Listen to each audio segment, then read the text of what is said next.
great honor when you're the opening day starter. First base, doesn't matter where you play. It's a tremendous honor. All right, well, Hellickson will take the ball tonight for the Phils, and for the Blue Jays, it'll be Marco Estrada. Started slow a little bit this preseason. However, what a job he did in the postseason for the Blue Jays a year ago. Well, the postseason, that's a long way away, but a solid spring for the Phillies has everybody hoping, including the Phillies fans, that maybe things will start to turn around for the organization. It again begins tonight. Lineups and first pitch after this. Phillies baseball is brought to you by Citizens Bank. One deposit checking. Keeping things simple is helping you bank better. By Toyota. Toyota's hybrid fleet is nothing short of a home run. Visit your local Toyota dealer today. By Xfinity. Xfinity X1 will change the way you experience TV. And by Independence Blue Cross. Live fearless. Learn more at IVX.com.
Well, kind of a rare occurrence in Clearwater. We are under the lights tonight at Bright House Field as the Phillies and Blue Jays get set to play another exhibition game in this spring 2016 season.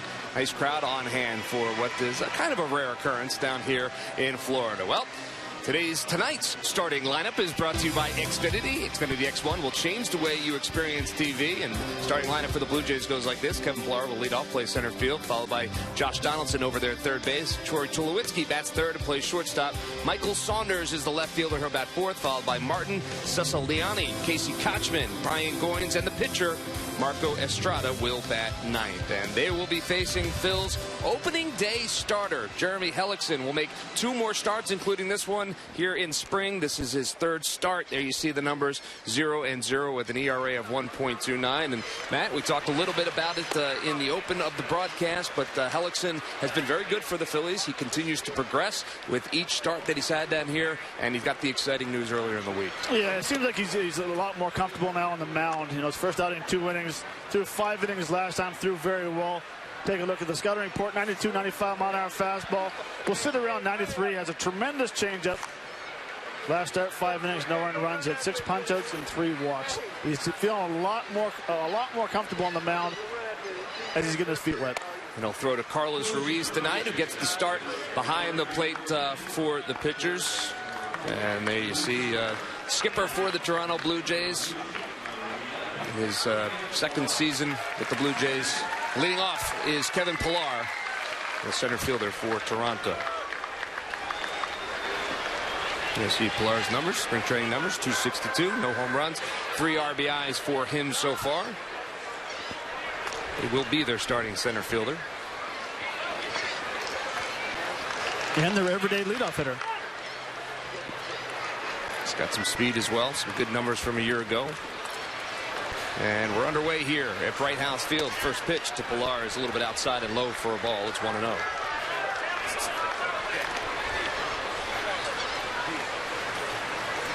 Hellickson has been working quickly this spring, getting the ball and firing. 1-0 pitch, swung on, and that one's hit deep to center field. Going back on it is Herrera. Going back at the track, at the wall, reaches up, and he makes the catch. Welcome back to the lineup. Up against the wall, Herrera goes up and comes back down. We haven't even got a chance to talk about him returning to the lineup, but he makes a terrific catch to lead off this game. Well, he makes a tremendous catch, and him and Watson have been working with these plays over his left shoulder, over his right shoulder, and that is running to a spot. You can see him. He knows where he's going to go. He picks up. He doesn't coast. Good concentration, good timing. Makes a very nice play. Hey, looked like he had it all the way. Dead center field. It took a little bit of time for Pilar to realize that he had caught it. He was rounding second saying, no, he didn't catch that ball, did he? But he did indeed, and that's the first out of the inning. So that'll bring up Josh Donaldson. Donaldson steps in and takes that first pitch on the inside quarter for a strike. Pretty good way to start for the Phils. Always nice to help out your pitcher early on in a ball game.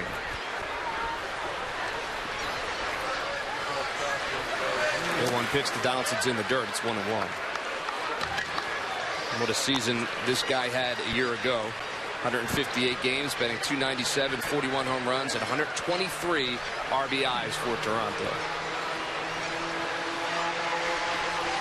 The 1-1 pitch inside for a ball. It's 2-1.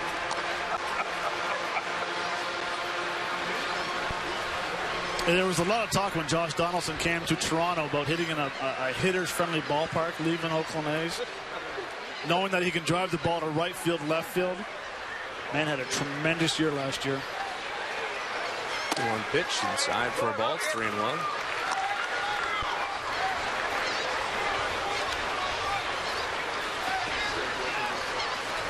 Tulowitzki waits on deck.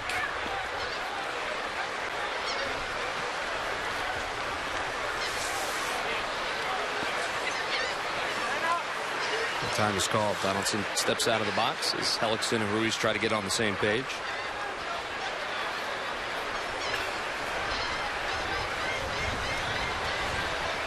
Here's the 3-1 pitch. A little bit low and inside for a ball, so he walks him.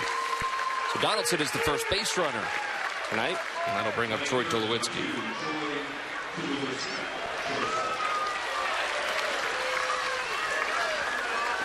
Tulowitzki batting .281 this spring.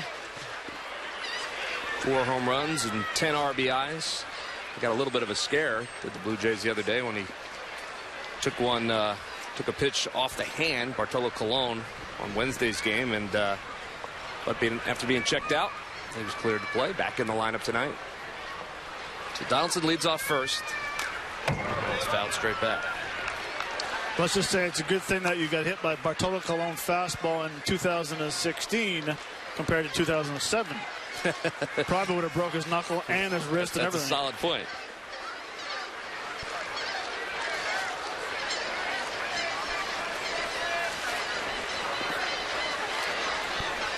Hellickson working from the stretch.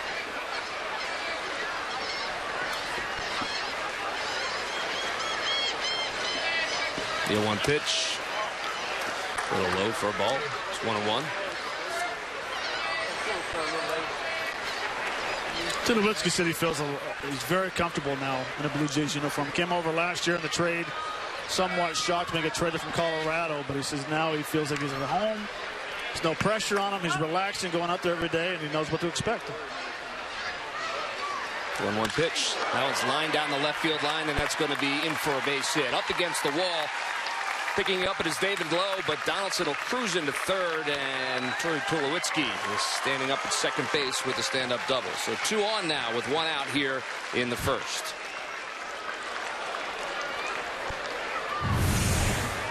Well, one thing about the Toronto Blue Jays is when you leave a ball out over the plate, these guys have a very good purpose of what they want to do. They swing hard and try to hit the ball as hard as they can or as far as they can. Got to make sure you don't make a whole lot of mistakes against these guys. So Michael Saunders will step in. Big left-hander. 2 on and 1 out here in the top of the first.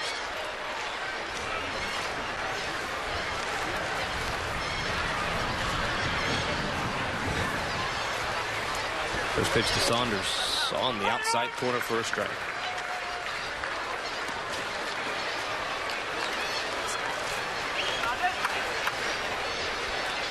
.333, 3 home runs, 9 RBIs for Saunders so far. Lots of power in this lineup.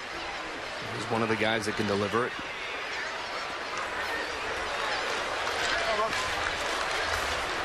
And 1 pitch.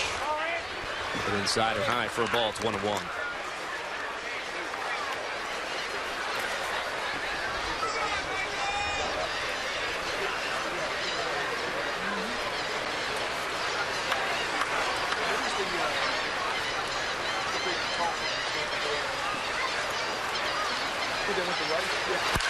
Line drive right at Darren Ruff, who makes the catch. Throw back to second, double play.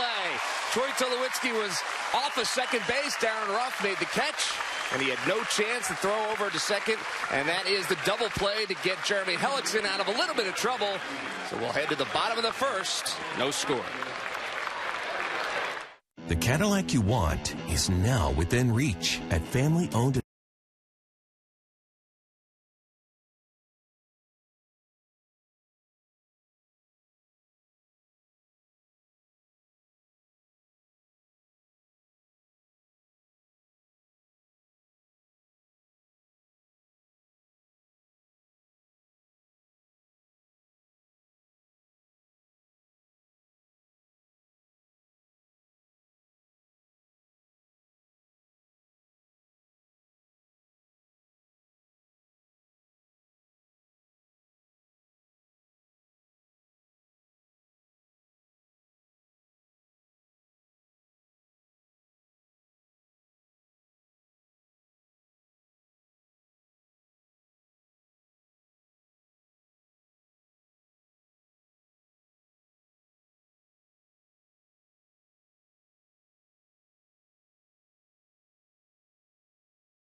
And there is Pete Mackanin, who all the news was about today in the Phillies organization, getting a new contract signed through 2017 with a club option in 2018 as well. He was all smiles today when he spoke to the media, and why not? Certainly good news for him and his family as well, and good news for the Phillies organization. And we're going to talk to Pete a little bit later on in this game. Here is tonight's starting lineup. It's brought to you by Xfinity. Xfinity X1 will change the way you experience TV. So Pete Mackanin's lineup looks like this. Cesar Hernandez will lead off and play second base, followed by Andres Blanco and Maikel Franco batting third and playing third. Darren Ruff over there at first base. Odubel Herrera back in the lineup playing center field, followed by Peter Borges, Carlos Ruiz, David Lowe, and the pitcher Jeremy Hellickson. And they will be facing this guy, Marco Estrada, for the Phils. 1 start so far this spring. There you see, got roughed around a little bit in 2 innings pitched. A couple of hits and some walks as well. But he was a guy that was so good for them a season ago and in a postseason as well, and he'll be a big part of the rotation going forward. Yeah, he was a big part of the rotation last year, especially down the run, going into the playoffs. Not overpowering. You see the scouting report, 88 to 92 mile an hour fastball. Me, personally, I think his changeup's his best pitch. He's a fly ball pitcher, does get a lot of ground balls. You can see he's a 1-1 with a 6.15 ERA versus the Phillies in his career. So he steps to the hill, and first to face him will be Cesar Hernandez, who turns around and squares the bunt and bunted foul. Hernandez having a very good spring. 354, home run, 8 RBIs, 5 stolen bases as well in 15 games. 0-1 pitch outside for a ball. It's 1-1.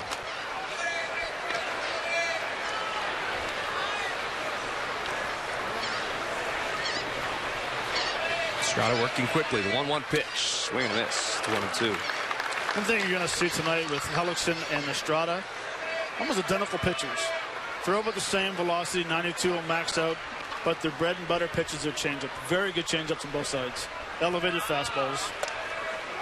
That one's elevated a bit too high. It's 2-2 now to Cesar Hernandez.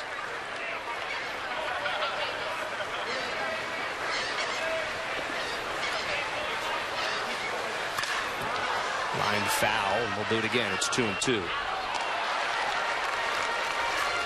That's the type of bat you need to take versus a guy that has a very good changeup. Estrada has a very, very good changeup. To try to let the ball get deep, almost think about getting jammed. Gives you a better chance to stay on that changeup longer. 2-2 pitch. Big swing and a miss by Hernandez, and he goes down swinging. So he's a strikeout victim. First one for Marco Estrada. And it's the first out here in the bottom of the first. Well, this is just a perfect location with the changeup. Same arm slot. You think it's a fastball way out in front. Low and away changeup.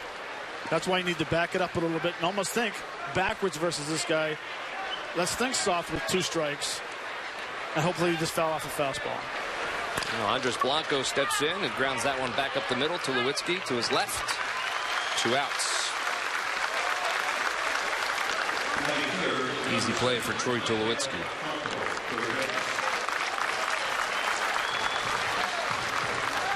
So Maikel Franco will be the batter for the Phils. If you've been watching the Phils this spring, you know he's had a red hot exhibition season. 7 home runs, 18 RBIs for Franco. My type of year. First pitch is inside and a little bit low for a ball. It's 1-0.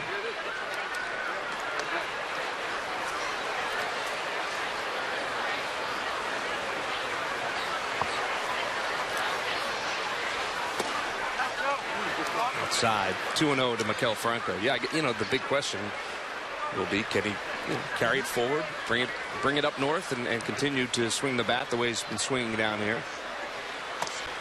Let's get upstairs. So it's 3-0 to Franco. No reason to think he won't. Yeah, he's too good of a hitter. Has a great approach. This ought to be a pretty good swing 3-0 if he throws him a strike. It's a bit high, so he walks him on 4 pitches. And he is the first base runner for the Phils. That'll bring up Darren Ruff.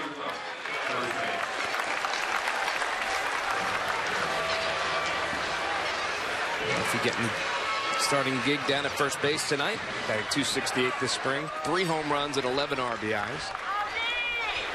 Another guy that is probably pretty happy with the way he's performed down in Clearwater, down here in Florida.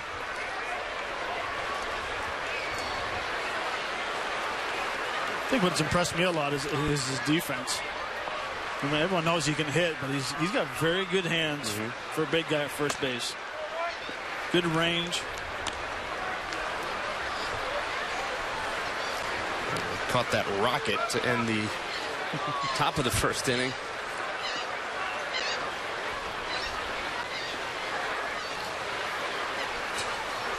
It's a 1-0 pitch. Estrada wanted that, but Tom Kane says nope. The home plate umpire tonight.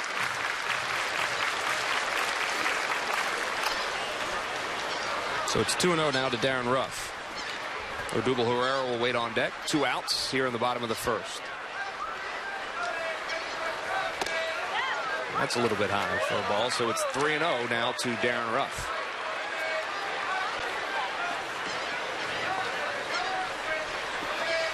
Not missing by much. No, just up in the zone a little bit fastballs off, but what a time to hit right now. He's thrown 7 straight balls. You know he wants to throw a strike. And he gets that one over for a strike. And it's 3-1 now to Darren Ruff.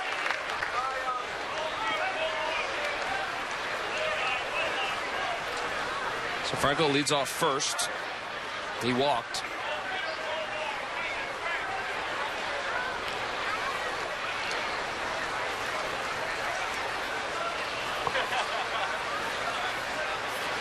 .31 pitch. That one's upstairs, so he walks him.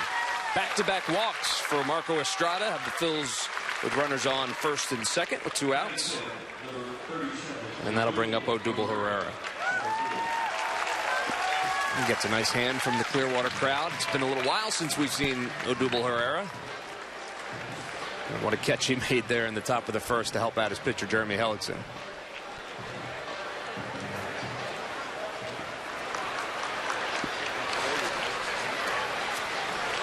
There are his numbers. Just 7 games for Herrera, but .391 is the average. And he's got a chance to do some damage here. Runners on first and second, 2 outs.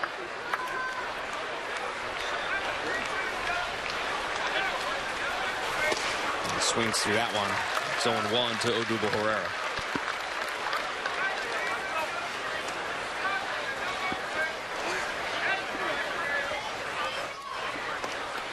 Russell Martin, the veteran catcher behind home plate for the Jays, knowing that Herrera is a very aggressive hitter, starts him off with a nice changeup.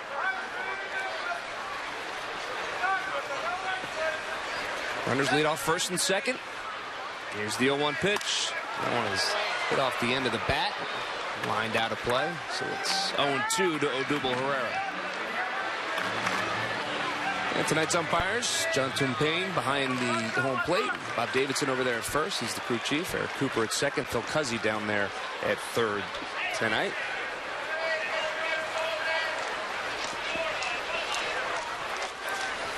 And Estrada now can see himself out of this trouble. He's got Odubel Herrera down 0-2.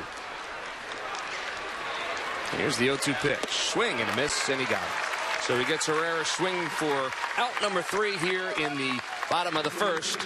Phils lead 2 on, unable to push one across. We're through 1. No score, Bright House Field.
And we head to the top of the second. No score here at Bright House Field. And first inning, some good defense by the Phils, getting Hellickson out of a little bit of trouble. Yeah, Herrera, first hitter, Pilar hitting a ball to center field. Herrera does a nice job going back on it, and then a rocket off of Michael Sanders' bat. Darren double play to Waddy at shortstop. So some time with defense behind him right early in the game. Absolutely. And first pitch to Russell Martin is a little bit low and inside for a ball, so it's 1-0 to Russell Martin. You mentioned the veteran catcher. 129 games for the Blue Jays a year ago, batted .240 with 23 home runs. Starting off a little slow this spring. He swings through that one. It's 1-1.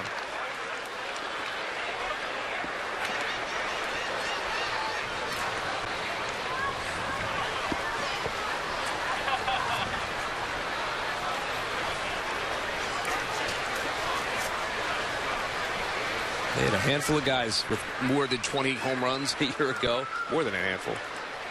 This Blue Jays lineup certainly has some power. 1-1 pitch, a little bit low and outside for a ball. It's 2-1. Well, one thing about the American League East is you better be able to hit the ball out of the ballpark. The days of relying on pitching in the American League East is gone. Now it's the long ball.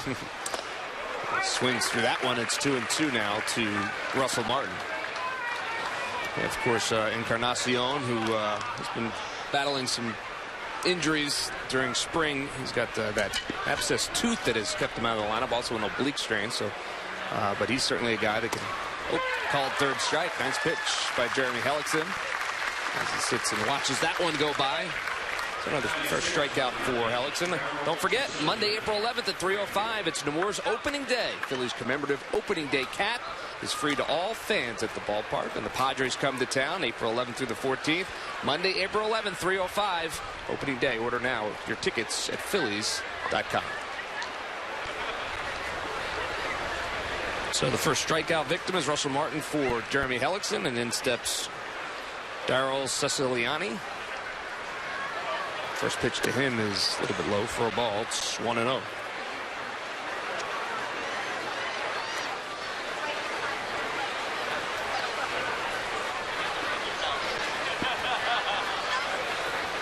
Ceciliani's pretty good numbers this spring, over 400. A couple of home runs as well. 1-0 pitch. On the outside corner for a strike. It's 1-1. Old school, no batting gloves. Ben Davis style right Yeah, there. Ben would like that.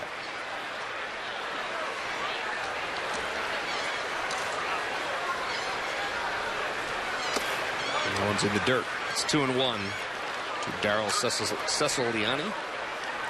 That's gonna get me all day. You're gonna call him Darryl? Yes, sir. Or Cecil. Since Cecil's not pitching today for the Blue Jays. There you go.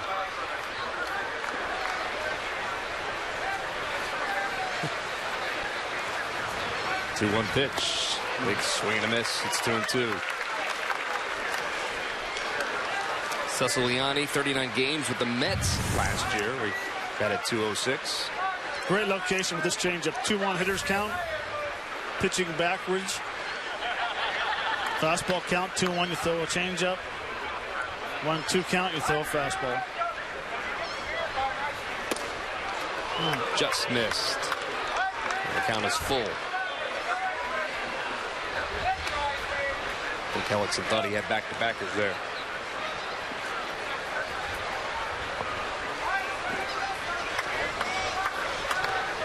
So Hellickson has his sign from Ruiz. Here's the 3-2 pitch. Inside for a ball, and he walked him.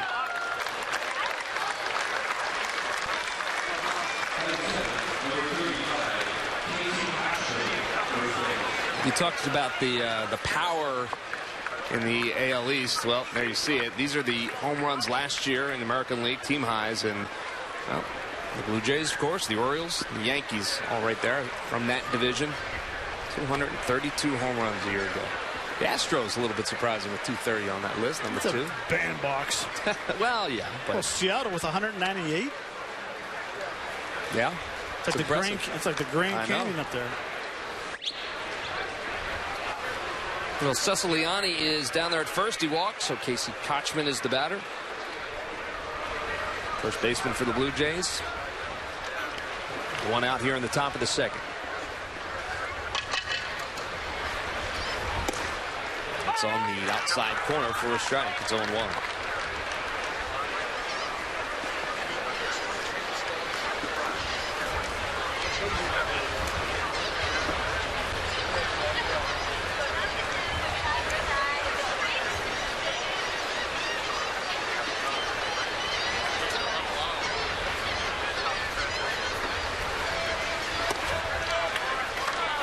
Ball low. It's 1-1.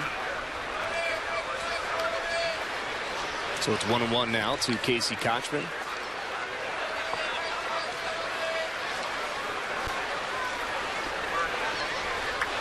Runner leads off first.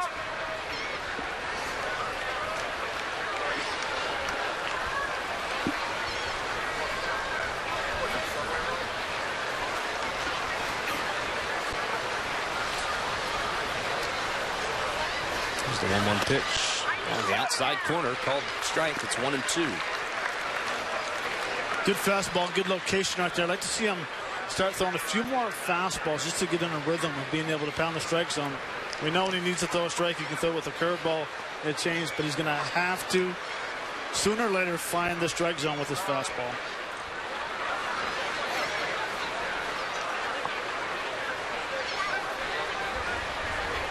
Here's the 1-2 pitch. Ground ball, down it up the middle. Second baseman Hernandez flips over to short. Blanco can't handle it, and everybody is going to be safe. The toss from Hernandez was a little strong. Blanco tried to barehand it and was unable to come up with it, so that'll be an error, I would imagine, on the second baseman, Cesar Hernandez.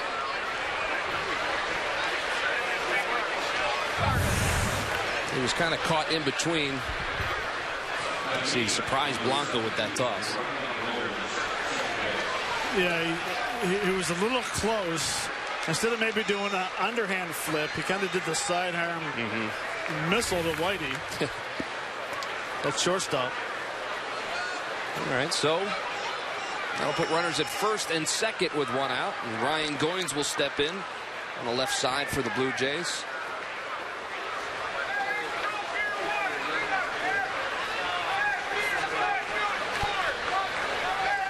First pitch to Goins is a little bit low for a ball. It's 1-0. Now going back to that ground ball to Hernandez. Yes, Kochman doesn't run very quick. He's not the quickest runner, but you still have to make sure you need to get the lead runner. The lead runner stopping, doesn't want to run the tag. You need this to get a nice, easy flip to second base. Now you still have 2 outs, the runner on first base. That one's over for a strike. It's 1-1. Yeah, take another look. You know, Hernandez could have run at the runner and then thrown to first if he wasn't going to be able to put the tag on. But you're right. You need to get an out somewhere. And it's a chopper in front of home plate. You know, it's a big 2-hopper up the middle. It's not hit very hard. Bottom line is you need to get an out. It's over for a strike. It's 1-2 now to Ryan Goins.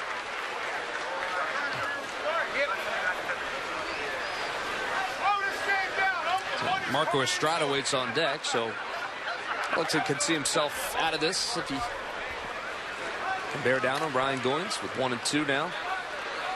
Runners at first and second, 1 out.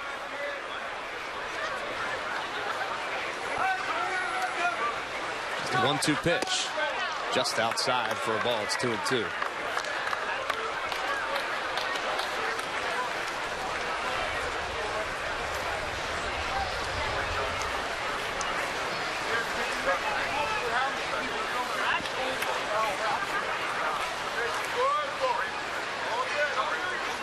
And Murph, just to let you know, the air at second base with the play, it's not a 50 cents fine from Pete. That's right. That's not. 2-2 pitch is in the dirt, gets by Carlos Ruiz, and now both runners are going to move up. So now the count is full to Ryan Goins. Take the double play out of play. Here's the pitch. Just yanked it. It's supposed to be a fastball away or something off speed or away.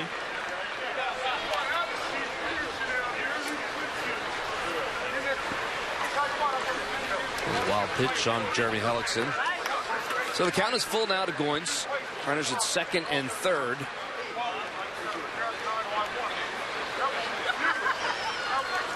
Open base. Pitcher on deck.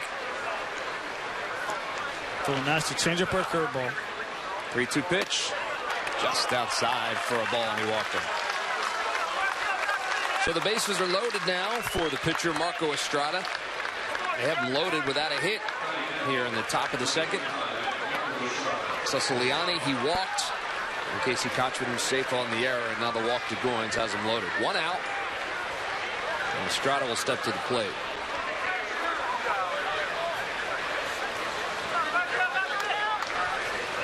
You see the career batting average for Marco Estrada. So try and help himself here. First pitch is over for a strike. 0-1.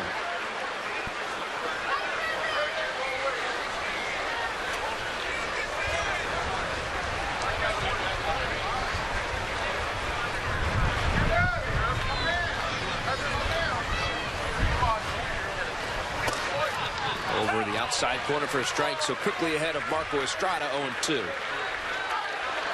Kevin Pillar, the leadoff hitter, waits on deck.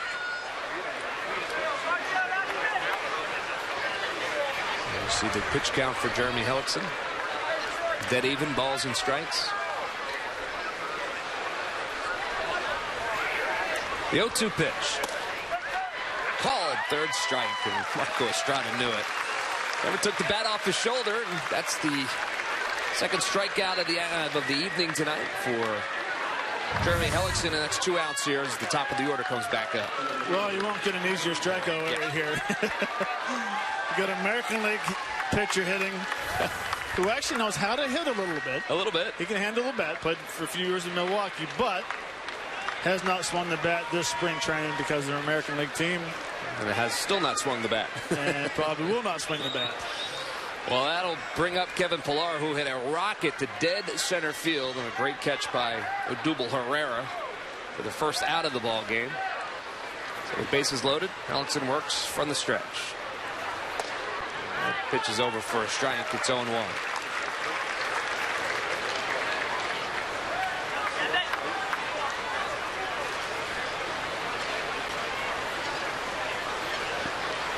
Ellickson trying to work around a couple of walks and an error. The 0-1 pitch. In the dirt.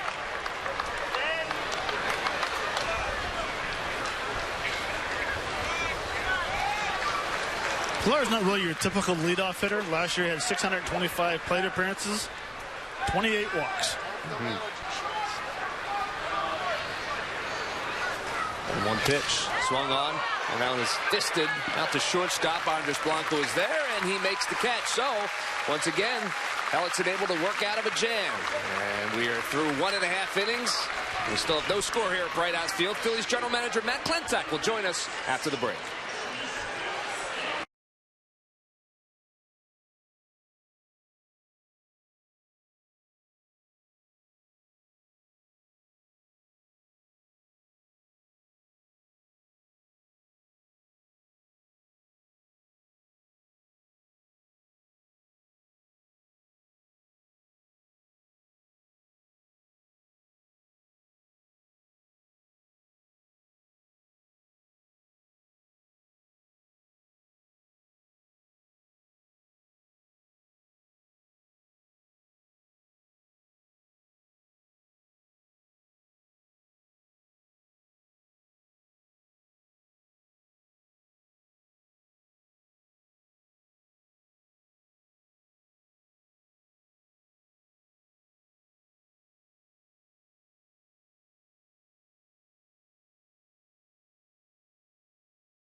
Likable guy, and obviously extremely intelligent, that I found out over the.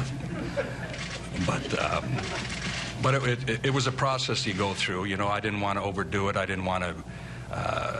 You know, I'm not the kind of guy that wanted to know if he was a fly fisherman or if he liked to play tennis, or, you know what I'm saying.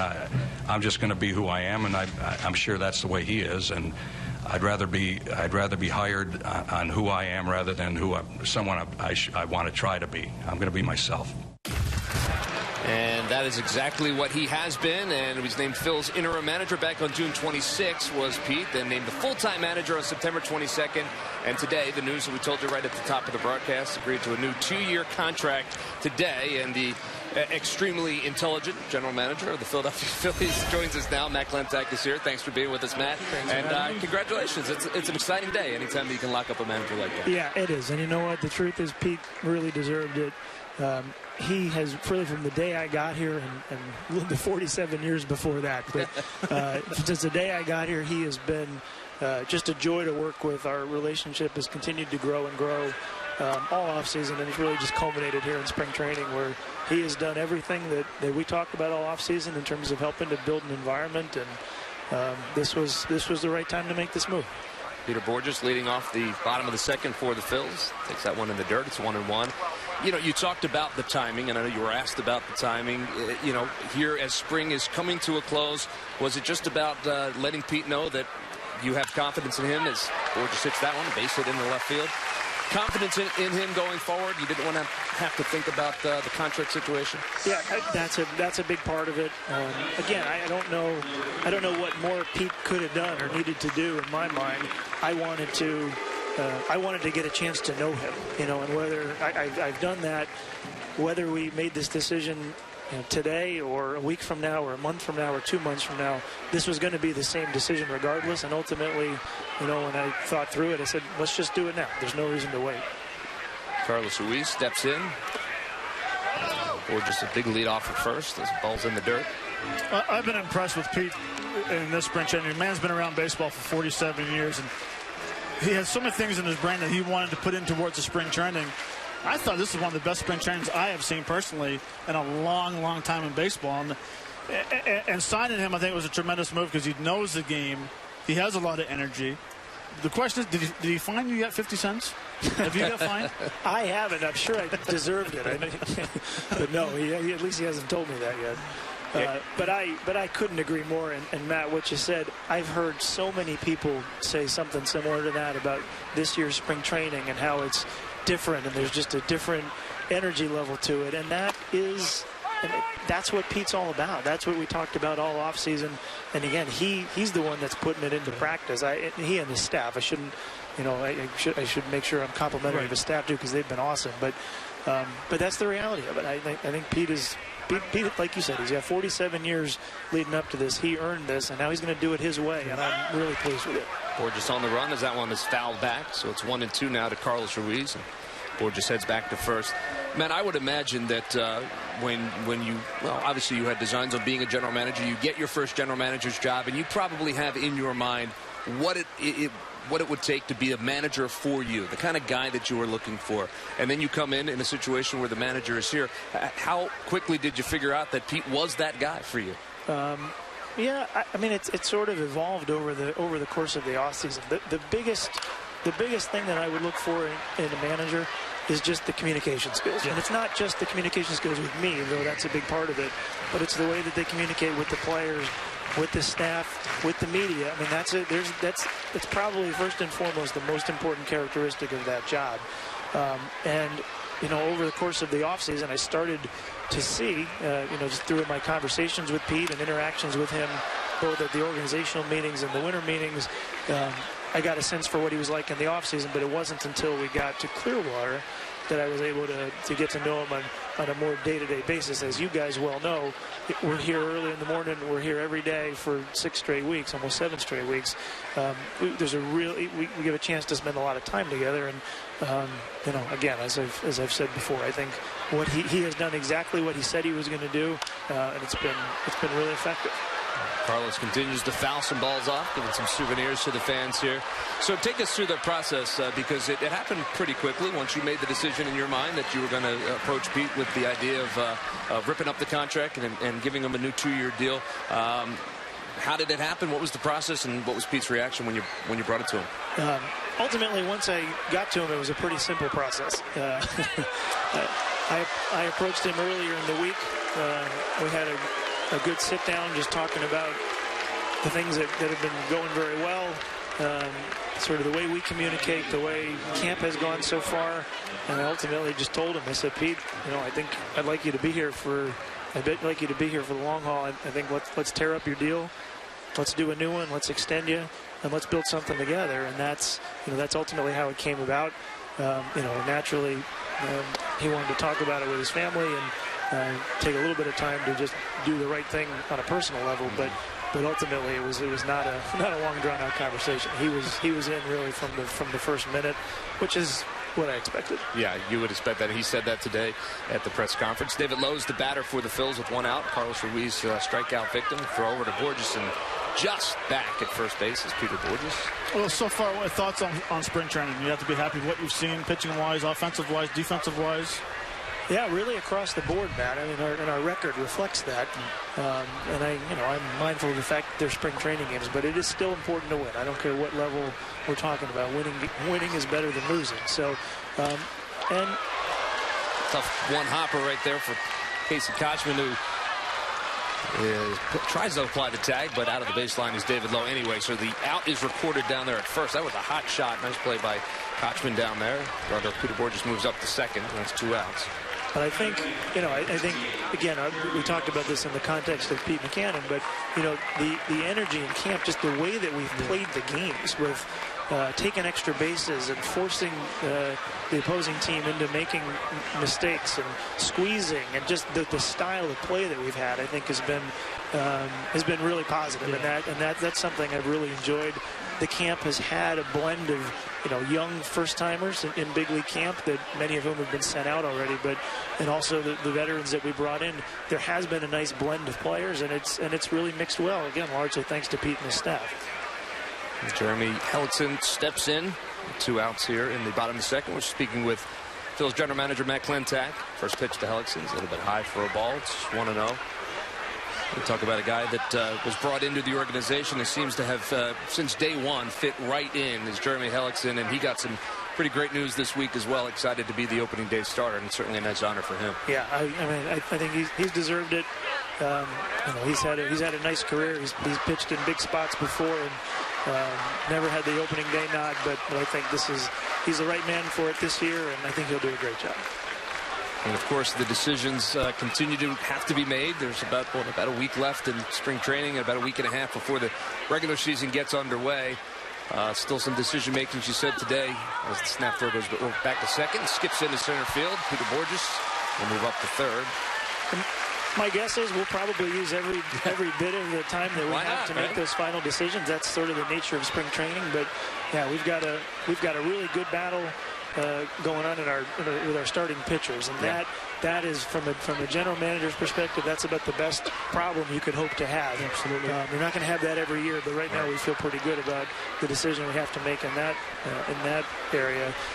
We've got some bullpen spots that are still up for grabs, and trying to round out the back end of the bench as well. So these guys are playing for something every day. They know it, we know it, but these are the healthy type roster decisions that we should look forward to every year. Count is 3-1 to Hellickson. Big swing and a miss. It's 3-2 now with 2 outs. And Odubel Herrera back in the lineup today. Makes a terrific catch in center field to start this game. Certainly nice to see him back and healthy in that outfield slot. Yep, absolutely. I mean, he's a big part of what we're doing. And it was, we were taking it cautious with him for the last week or 10 days just to make sure we don't want anything lingering into the first part of April. That wasn't worth it. So we have that luxury in spring training to take our time and make sure we get guys right before we put them out there. And yeah, certainly we're happy to have back in the lineup today. And what about you in terms of your first spring training as general manager? I'm sure it's been a blast. It's been a lot of fun, and you feel like it's maybe starting to slow down a little bit for you. I don't think it's slowing down at all. I think it's just getting started. But no, it's been a blast. As you guys well know, we work with a lot of great people. It's been fun to be down here. Well, Matt, we appreciate your time. Thanks for spending a couple of minutes with us, and congratulations on getting your skipper locked up for 2016 and 2017. We are through 2 innings, and there's no score. We'll be back with the top of the third.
Phillies baseball is brought to you by Papa John's. The day after every Phillies win, get 50% off regular menu price pizzas using the promo code Phillies online at papajohns.com.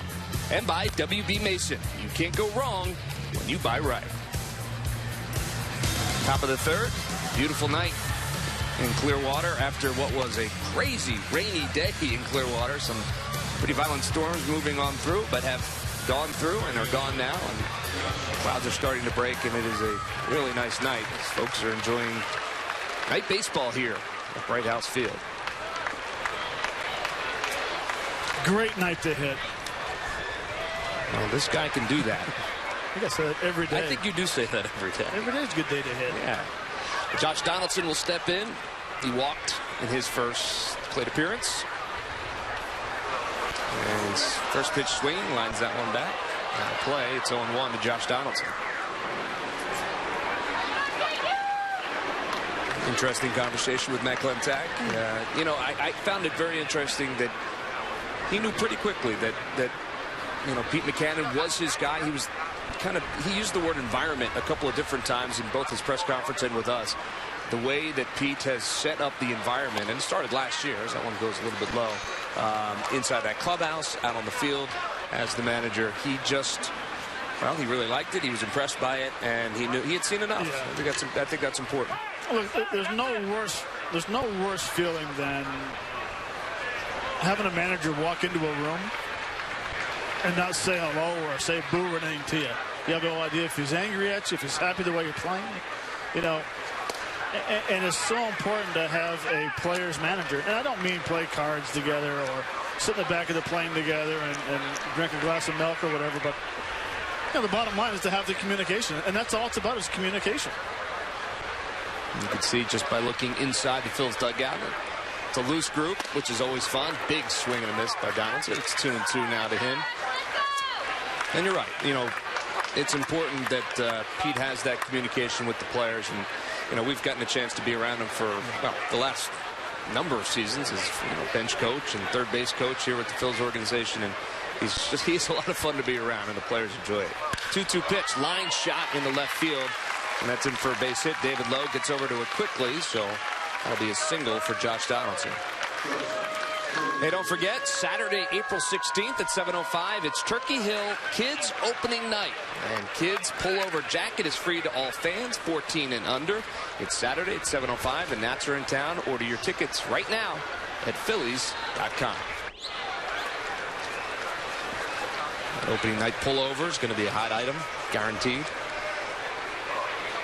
So Donaldson's a leadoff base runner. Base hit, and that brings up Troy Tulowitzki. He doubled in his first at bat.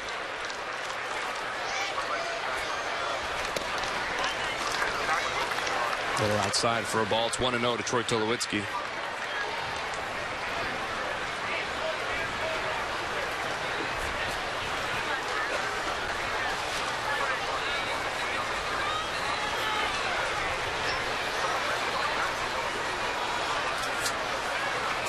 It's a different sound when the ball comes off the Toronto Blue Jays hitter's bat.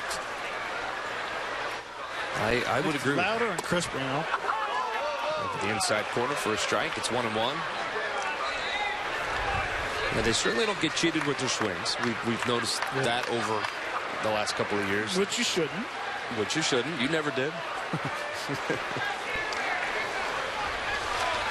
But yeah, they do seem to barrel up a lot of baseballs. Donaldson leads off first. 1-1 pitch. Low for a ball. It's 2-1.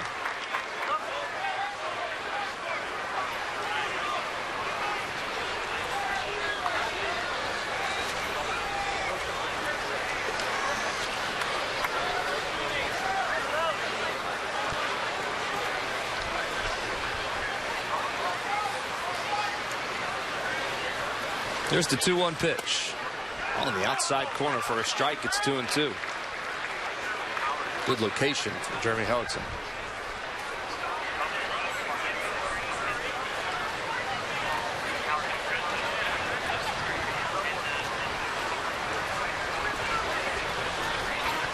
Quick throw over to first. Donaldson is back.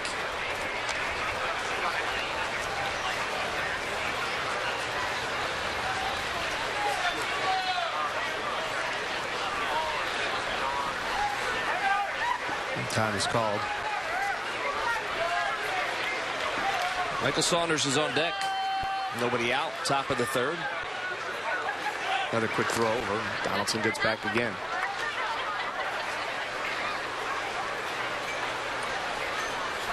Toronto Blue Jays scored 891 runs last year. Second most in franchise history. It was a terrific season for the Blue Jays. John Gibbons.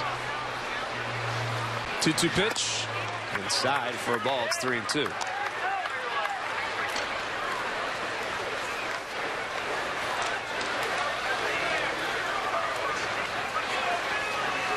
There you see it.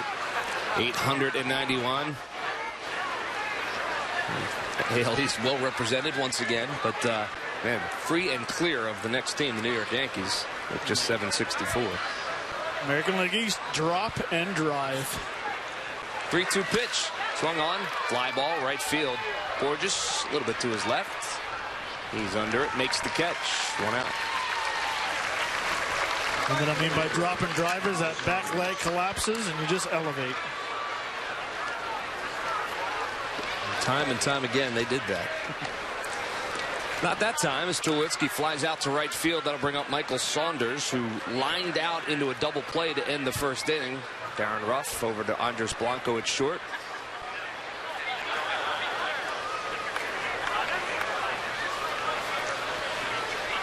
So he's 0 for 1.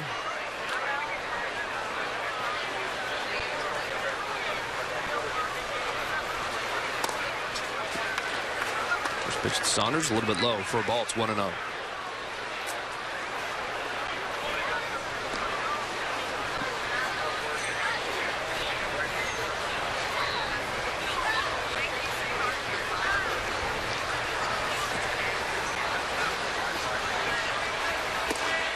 Outside for a ball. 2-0 to Michael Saunders. Played with the Mariners from 2009 to 2014. He's a big boy. That he is.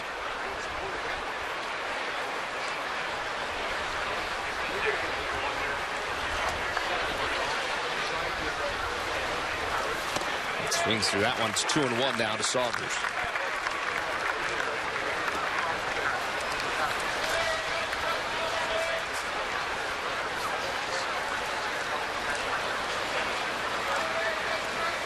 Big lad from Canada, 6'4", 225 pounds. There goes the runner. 2-1 pitch. Grounded towards second and backhanded by Hernandez. The throw to first. Nice play by Cesar Hernandez. Runner safe at second is Donaldson, who was off on the play, but real nice play by Cesar Hernandez to get the out at first. That's second out of the inning. Well, with opening day around the bend, hear from Phillies Hall of Famer Mike Schmidt on what he's observed at spring training and find out who's leading the race for the last spot in that starting rotation. Watch Phillies Focus, presented by Acme, tonight at 9:30 on Comcast Sportsnet. So Russell Martin steps in. He struck out in his first at bat. Runners at second. 2 outs. Top of the third.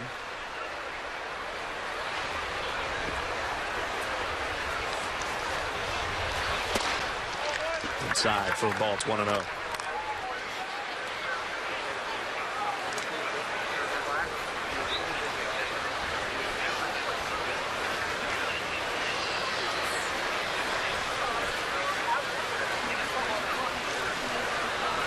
.56 pitches for Jeremy Hellickson so far.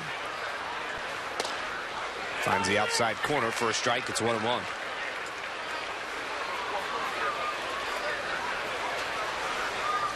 It'll be interesting to see if Russell Martin gets off every 5th day when R.A. Dickey pitches.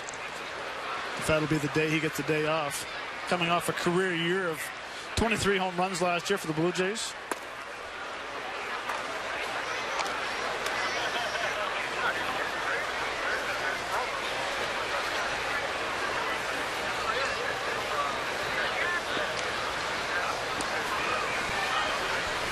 You see the folks enjoying what has turned out to be a really nice night. Donaldson leads off second. The 2-1 pitch. Popped up, straight up in the infield, and coming in on it Cesar Hernandez. He makes the catch at the back edge of the dirt, and that's the final out. So another stranded runner for the Toronto Blue Jays, but no damage done. We're through 2.5. We have no score here in Clearwater.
Now that I'm the captain of the ship, I want to keep the guys pointed in the right direction, play the game the right way, play with energy.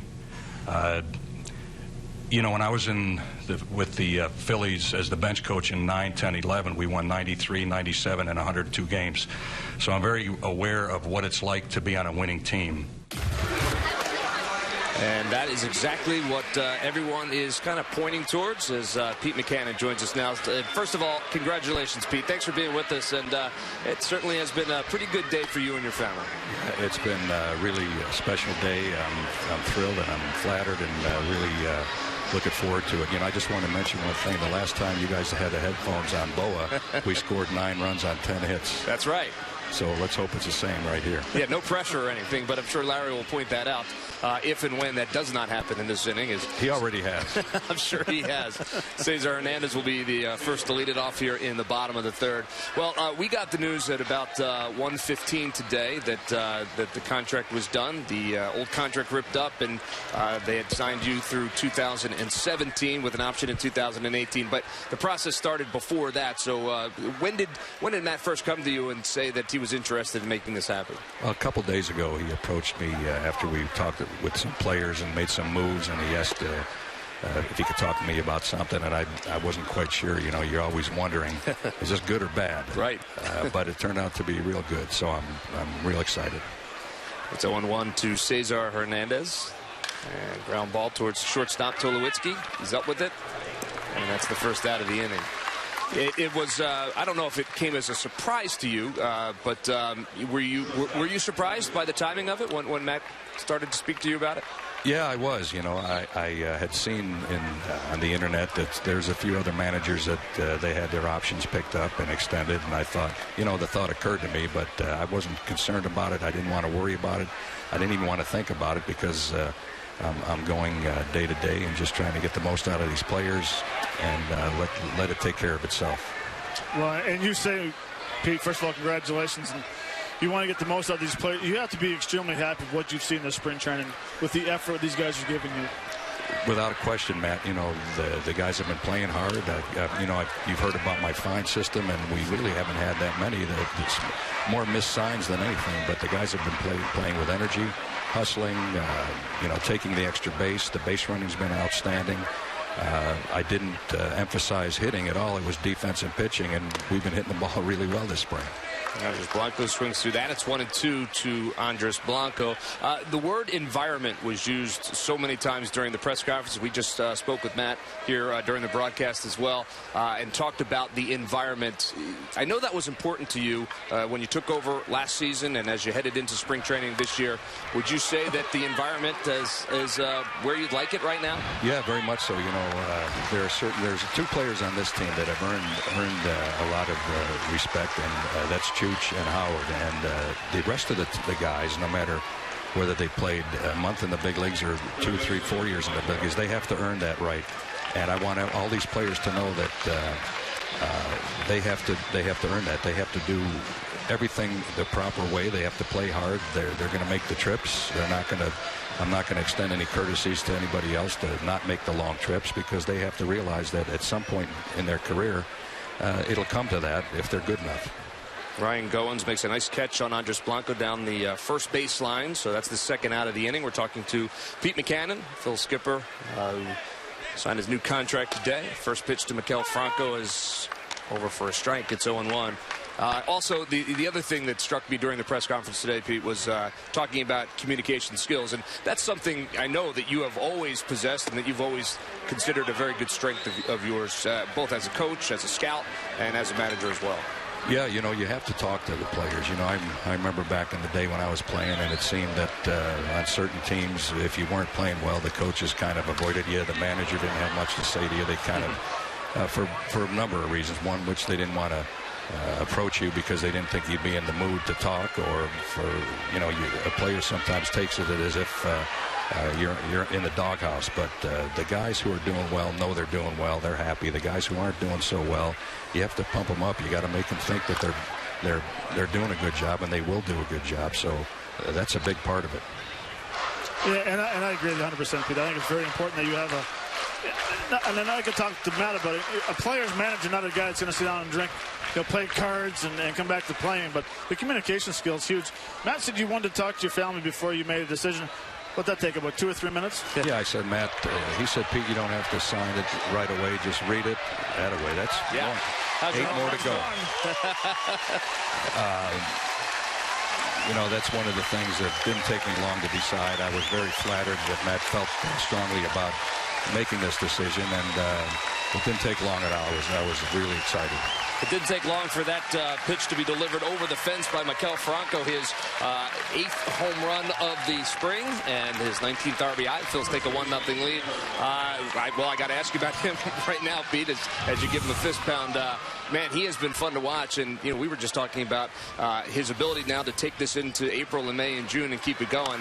I would imagine you feel pretty confident that he could do that. Without a doubt. I don't want him to waste all his home runs in the spring. In fact, the other day I told him, I said, I want you to, you're going to probably hit 30 home runs. I said, in fact, you better hit 30 home runs. And he said, well, that means at the time he had 7. He said, so I only have 23 to go. I said, no. The spring training doesn't count. I mean 30 in-season home runs. Darren Ruff fouls that one back. Or more. Or more. He certainly seems like he is capable. Are you ready to put a wrap on the spring? I mean, obviously decisions still need to be made, and that will be made, with Matt and his staff and yourself and your staff. But are you getting antsy now to get north and get this going for real? Yeah, you know, these are the dog days of the spring for every team. You know, those last five games or so, and it gets a little warm. And we're ready to make some decisions, and I think within the next 3 or 4 days we're going to make those. Well, the big decision that was made today or earlier this week is that Pete Mackanin will be back with the Phils in 2016 and 17, an option in 18. Once again, Pete, congratulations. Thanks for being with us. Thank you. Thank you very much. All right, Phils lead at 1-0. We'll be right back.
premium, everything you have come to expect and more. New low price for 2016. Watch every out-of-market game of all 30 teams live in True HD on over 400 supported devices. Blackout and other restrictions apply. Visit MLB.tv for all the details. We're through 3 innings here at Bright House Field. The Phils with a 1-0 lead, courtesy of Maikel Franco's solo home run there in the bottom of the 3rd. Thanks to Pete Buchanan for chatting with us during that inning as well. First batter is Darryl Siciliani, and he hits that one back up the middle for a base hit, so he's aboard for the 2nd time. And he is aboard with nobody out here in the top of the 4th. How about Maikel Franco? Well, and what I really like about this is that's an opposite field home run. Yeah, he's showed tremendous power so far in spring training, that pull power. Left field, left center, straightaway center. But it's the fact that he has 2 strikes and knowing that he can choke up, and he has that power to drive the ball to right field. Tremendous bat speed, tremendous balance. And actually, that's against the wind to right field because the wind's going from right to left. Yeah, it cut right through the wind. It got out of here in a hurry. Line drive. Number 8 on the spring.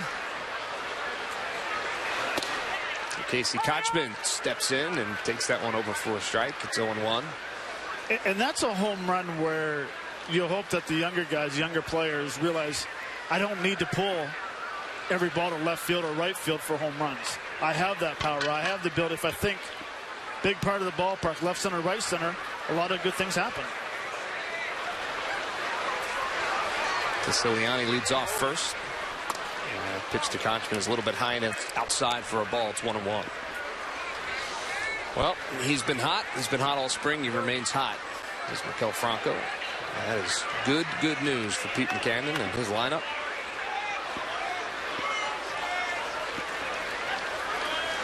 Throw over. Siciliani gets back. So it'll be Kochman and then Goins and then Marco Estrada for the Blue Jays.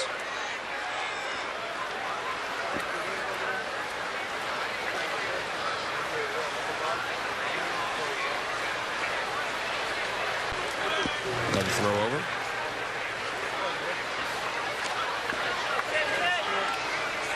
What have you seen from Jeremy Hellickson so far that you like? Better command of his fastball. He's being able to throw the fastball in and out for strikes. Still doesn't have that perfect command of his fastball, but his changeup and his curveball for first pitch strikes have been very good. 1-1 pitch. Foul. It's 1-2. 63 pitches for Hellickson. I would think we'd see him go into the probably 6th inning. I would think they would hope. And he'll probably be about the 85, 90 pitch range. Yeah, it'll be, I guess, more about the pitches than it will be the inning. But he has his sign. The 1-2 pitch. Upstairs, 2-2.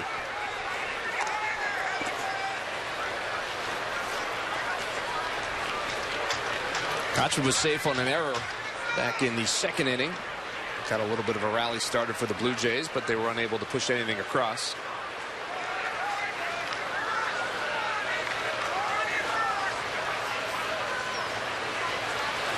Two pitch, swung on, and that one's belted to right field. Going back on it and looking up is Borges, and that ball is gone. A 2-run shot from Casey Kochman, and the Blue Jays snatch the lead right back from the Phils. No doubt about that one.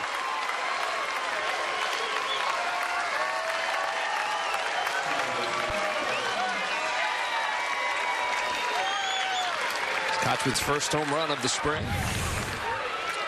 You see, it's a fastball up in the zone, and actually wasn't too bad. It's inside. Out over the plate, I guess, but he does get the barrel to the ball. And that one clears the wall easily out there in right field. So the Blue Jays put 2 on the board and take the lead back. It's 2-1 now, Toronto. And that'll bring up Ryan Goins. Takes that one outside for a ball. It's 1-0.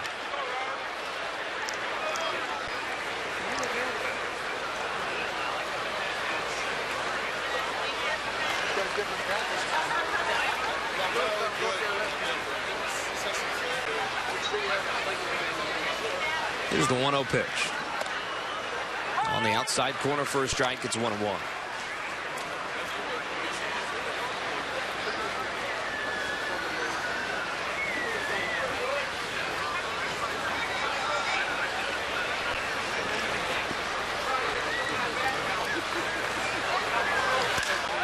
drive center field. Herrera going back and makes the catch. So he hit it hard, did Ryan Goins, but able to get there and find his spot is Odubel Herrera, and that is the first out of the inning.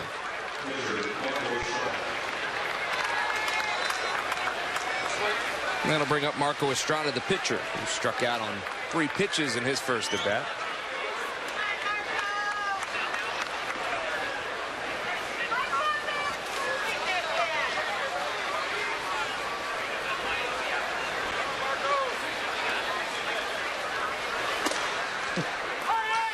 Four pitches, 4 strikes to Estrada. Now he's going to have to hit some sooner or later this year. Yeah. How about laying a bunt down? Try to bunt for a base hit. Doesn't look like that's going to happen. No. Not now, anyway. And he just told Chooks that was my home run pitch. He's looking into Gibby saying, man, I can hit that ball. The 0-2 pitch. Called, 3rd strike. So Hellickson and Chooch play catch for the 2nd time with Estrada up there, and that's another strikeout for Hellickson. Well, McDonald's opening night is Tuesday, April 12th at 7:05 when the Padres are in town, and free to all fans 15 and over the McDonald's opening night t-shirt. It's also Hatfield Dollar Dog Night. So come on out. Order your tickets now at Phillies.com. So 2 outs, top of the order. Kevin Pillar back up for the Toronto Blue Jays. He's 0 for 2. Fly out and pop up. And he takes that pitch a little bit low for a ball. It's 1-0.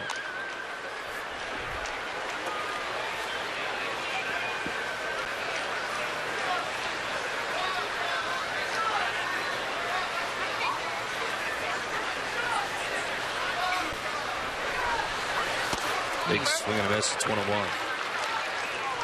Hitters count 1-0. Pull the string. 1-0 changeup.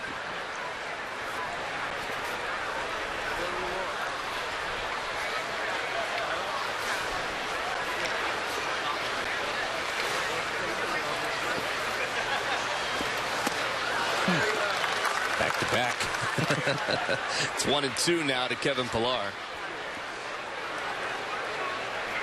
Now he has so many options. Right. He can go changeup again.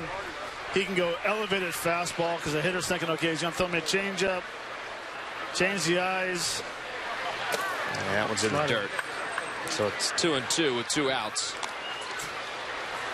Yeah, he's probably got Kevin Pillar thinking all kinds of different things right now. Well, and it really depends on what type of hitter you are. Like, you're out in front of 2 changeups in a row, so sit off speed and try to adjust. And it's going totally against what I'd like to see. You always hit fastball, hit off a fastball. When you get 2 strikes, though, you sit soft, try to foul the fastball off. You're not trying to drive it, you're battling. 2-2 pitch, ground ball, left side. Blanco has it. Fires across the Darren Ruff, and that's the 3rd out of the inning. So he's able to battle back against Kevin Pillar, but the damage was done in the inning. A 2-run shot by Casey Kochman, and we're through 3.5. Blue Jays lead it by 1. Hi, I need a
by Toyota. Toyota's hybrid fleet is nothing short of a home run. Visit your local Toyota dealer today.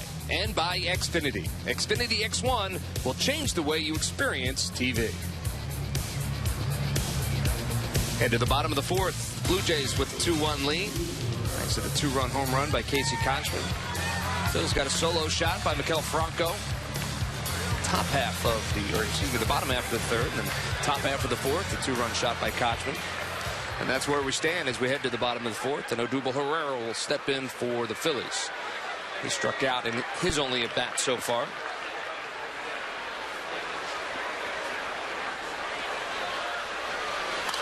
First pitch swinging, lined out of play.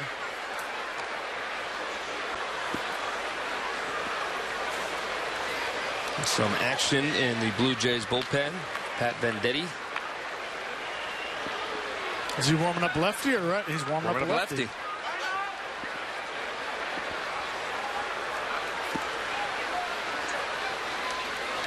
You asked that because he can throw with both arms. Yep. Which is kind of cool. Awesome. Herrera pops that one and out of play. So quickly 0-2 to Odubel Herrera.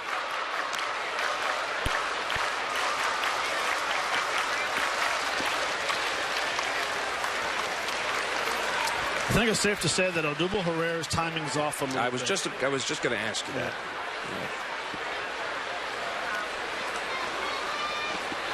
His legs getting down a little late on certain pitches.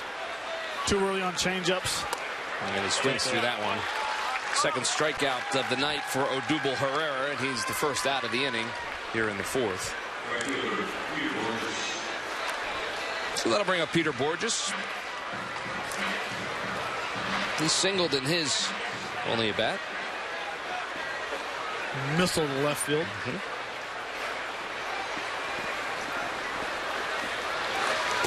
And he takes that one a little bit low for a ball as he thought about laying that one down.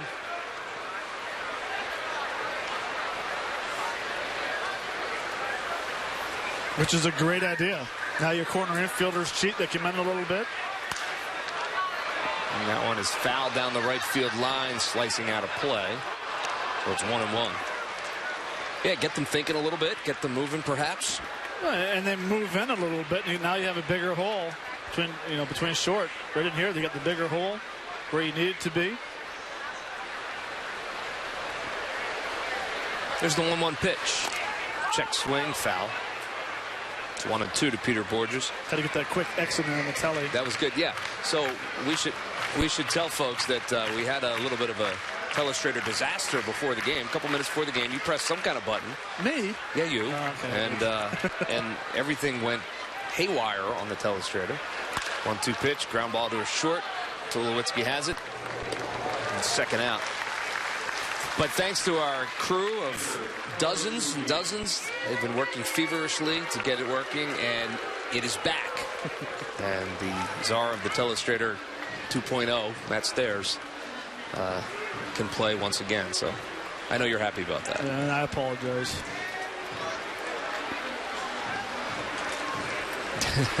Well, it looks like we're going to have a pitching change here. Marco Estrada's day is done for the Blue Jays. And the aforementioned Pat Venditti is going to make his way out of the bullpen. We're in the bottom of the fourth with 2 outs. We'll be right back.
abroad. Congratulations to them.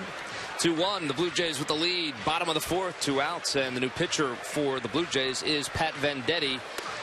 He comes in throwing right-handed, and you have to point that out because he is ambidextrous and he can throw with both arms. In fact, he uses a 6-finger glove that has 2 thumb holes so that he can change on the fly, and he can pitch right-handed or left-handed. That is absolutely amazing. Oh, it's remarkable. What a great story.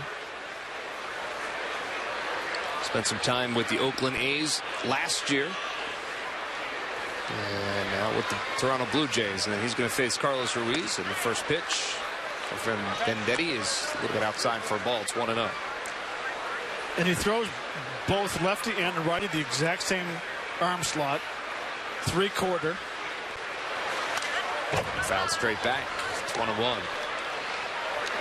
Yeah, he made his major league debut last year versus Boston. He tossed 2 scoreless innings and became the first ambidextrous player to play in the big league since Greg Harris did it back on September 28, 1995. That pitch is over for a strike. But to think that you get to the big leagues using one of your arms, yeah, it's pretty cool. Now it's fouled back.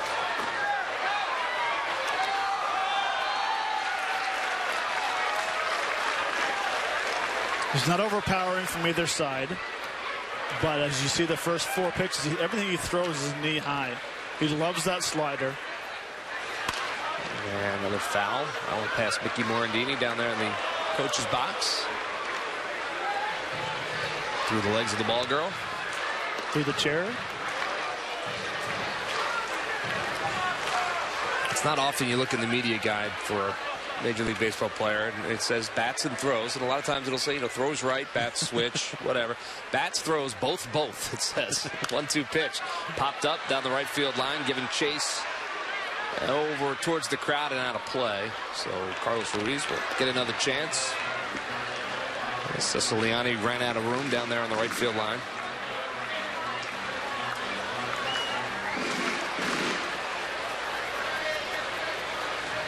I'm really kind of hoping that Lowe gets up there so we can see him switch. Absolutely.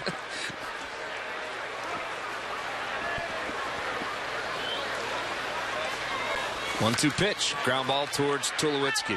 Charges it. And goes across the diamond for the out. 6-3 goes the put-out. So we'll see if we can wait an inning and see if Pat Venditti will do it next inning. But we're through 4. The Blue Jays with a 1-run lead.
Sunday, April 17th at 1:35, Citizens Bank presents the Fanatic Birthday. And free to kids 14 and under. Well, you see it. Fanatic Flare Hair Visor. The Nationals are in town for his birthday, and tickets are available. You can go online and order them now at Phillies.com. We're not sure if the Fanatic has left yet, but we know that he's headed back to Philadelphia because he's part of the Phillies 5K run, which happens tomorrow in and around Citizens Bank Park. You might see the Fanatic before the game is over. Hellickson is back in and facing Josh Donaldson again. He gets him big swing and a miss. Donaldson on base 2 times. He's 1 for 1. He also walked back in the first inning. James Russell, those left-handers starting to warm up. Pitch is over for a strike. It's 0-2 to Josh Donaldson.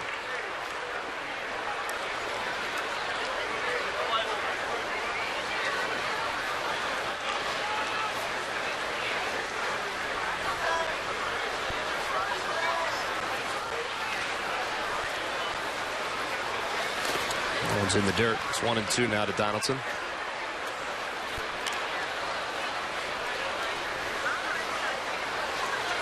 So Hellickson about to throw pitch number 80 on the evening.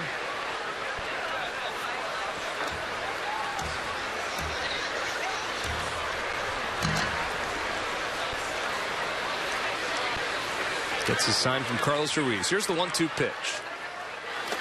In the dirt. It's 2-2.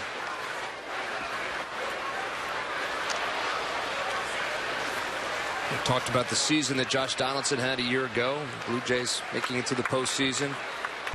297, 41 home runs, 123 RBIs, 41 doubles. 2-2 pitch. Grounded towards the shortstop, Blanco. Or the second baseman over there on that side, Cesar Hernandez. With the shift on, he makes the play. So 4-3 goes the put out. Hernandez in the shortstop position there. Well, we mentioned Jeremy Hellickson will be the opening day starter, and this is who he is following. Opening day starters from years past. Of course, Cole Hamels took it on the chin last year on opening day. Also the opening day starter in 2013. Cliff Lee got the nod in 14, and Roy Halladay, well, he was pretty good in his outings on opening day. Win, 11-12, 10, 11, and 12. 14-10 in 2014. That's an opener. Yeah, I think that was the game. I think that was the game that Jimmy Rollins hit a grand slam early in that game. Phillies jumped out to a huge lead, and then they can creep back in, if I'm not mistaken. But offensively, yeah. You're clipping your heels, walking around, thinking, okay, I had 3 or 4 knocks. Straight back. It's 0-2 to Troy Tulowitzki. It was doubled and so flew out to right field his last at bat.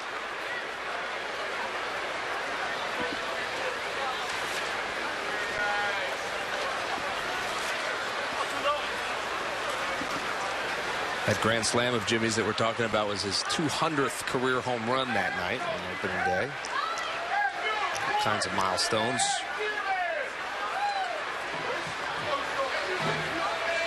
The 0-2 pitch to Tulowitzki is high, and Carlos Ruiz pulls it down, but it's 1-2 now to Troy Tulowitzki. The shift is on again with the Phillies filling up the left side of the infield. There you see it. The only infielder remaining on the right side is Darren Ruff. Here's the 1-2 pitch. Inside for a ball. It's 2-2. Speaking of Jimmy Rollins, he's got 4 home runs this spring already. He's had a good spring. How about that? Little fella can still hit. Yes, he can. He could still play. That is for sure. Here's the 2-2 pitch.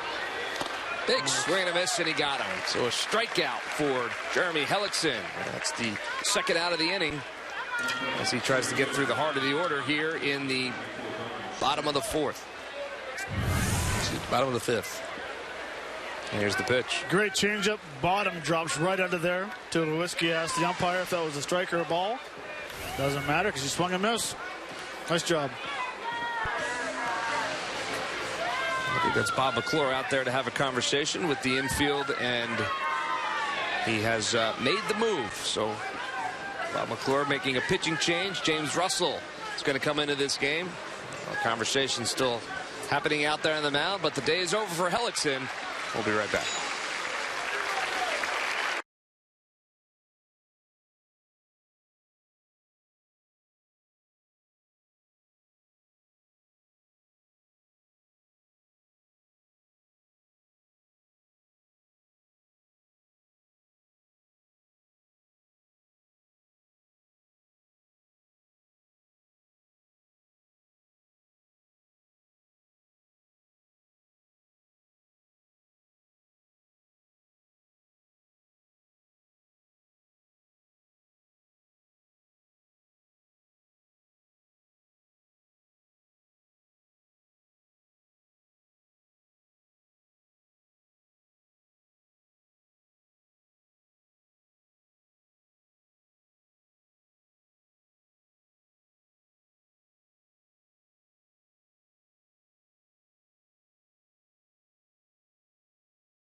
Jeremy, Hellickson's day is done. He allowed just the 2 runs on the 2-run homer, but what did you see out of the Phil's opening day starter?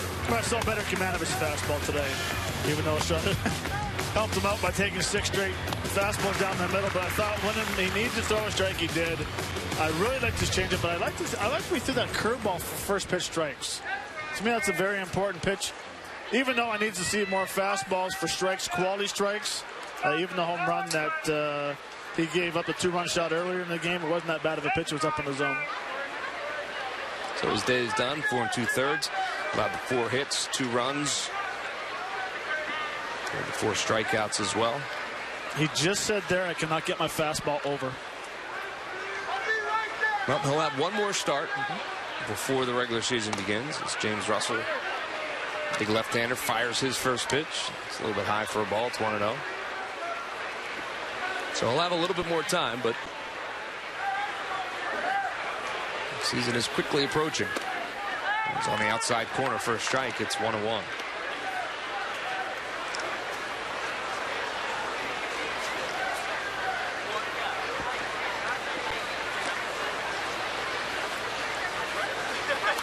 Saunders fouls that one just to our left.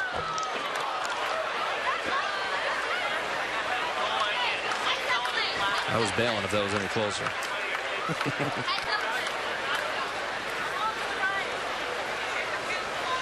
So it's 1-2 now to Michael Saunders with 2 outs here in the top of the 5th. Big swing and a miss, and he got him. So Russell comes in and gets the job done. Throws 4 pitches, gets the strikeout of Saunders, and that will end the inning. So the Phils make a pitching change, and it works for them. We'll head to the bottom of the 5th. They trail by 1.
Bottom of the 5th. Blue Jays on top, 2-1. And there he is.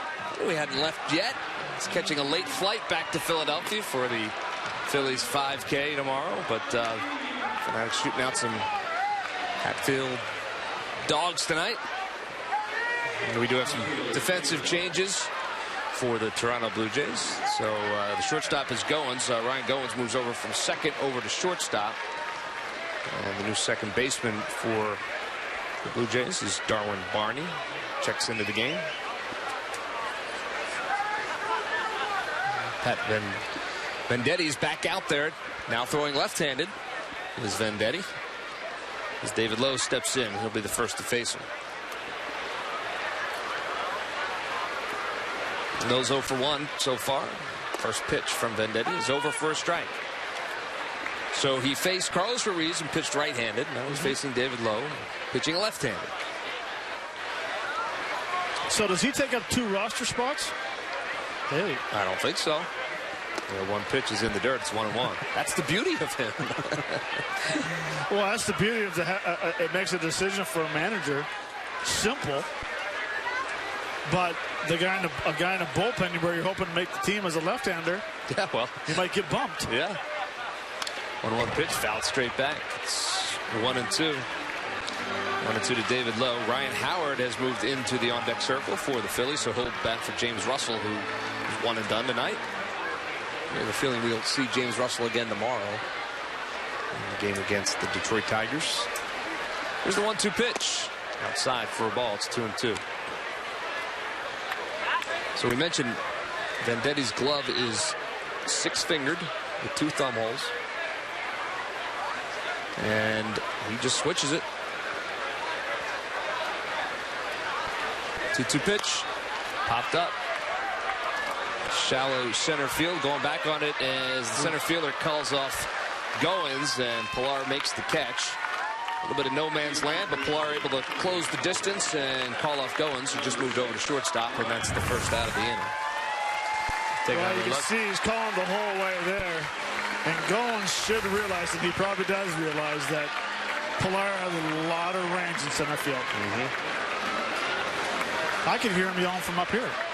Yeah, yeah. You know, we mentioned that they made the defensive switch to Goins playing shortstop and tested right away and able to get out of the way on that. Pilar calls him off. So Ryan Howard steps in, pinch hitter. I think 211 on the spring. Takes that first pitch a little bit low and outside for a ball. It's 1-0 to Ryan Howard. There's Daniel Stumpf, the left-hander, warming up for the Phils. He'll be next up. Howard takes that one over for a strike. It's 1-1. So the right side he throws 88, left side he throws 82. Typical lefty. He is not a typical lefty because he throws with his right hand too. He's throwing lefty right now, so he's a lefty. Okay.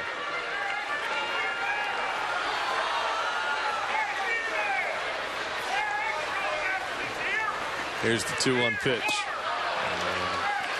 Ryan Howard swings through that, so it's 2-2 now to Howard. 1 out, bottom of the 5th. Phils trail by 1.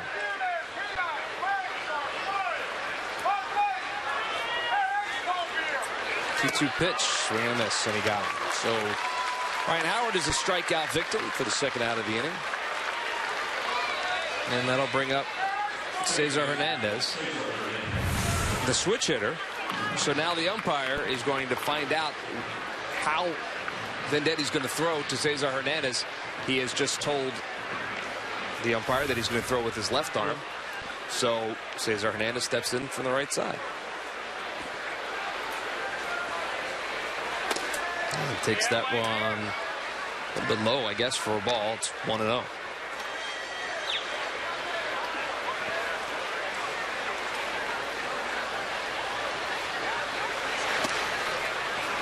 Big hack. It's 1-1 now to Cesar Hernandez. Did you see Andres Blanco was yelling for Cesar Hernandez? He said, don't get in the box until you find out which way he's going to throw. And then the umpire stepped out and said, you know, which way are you going to throw?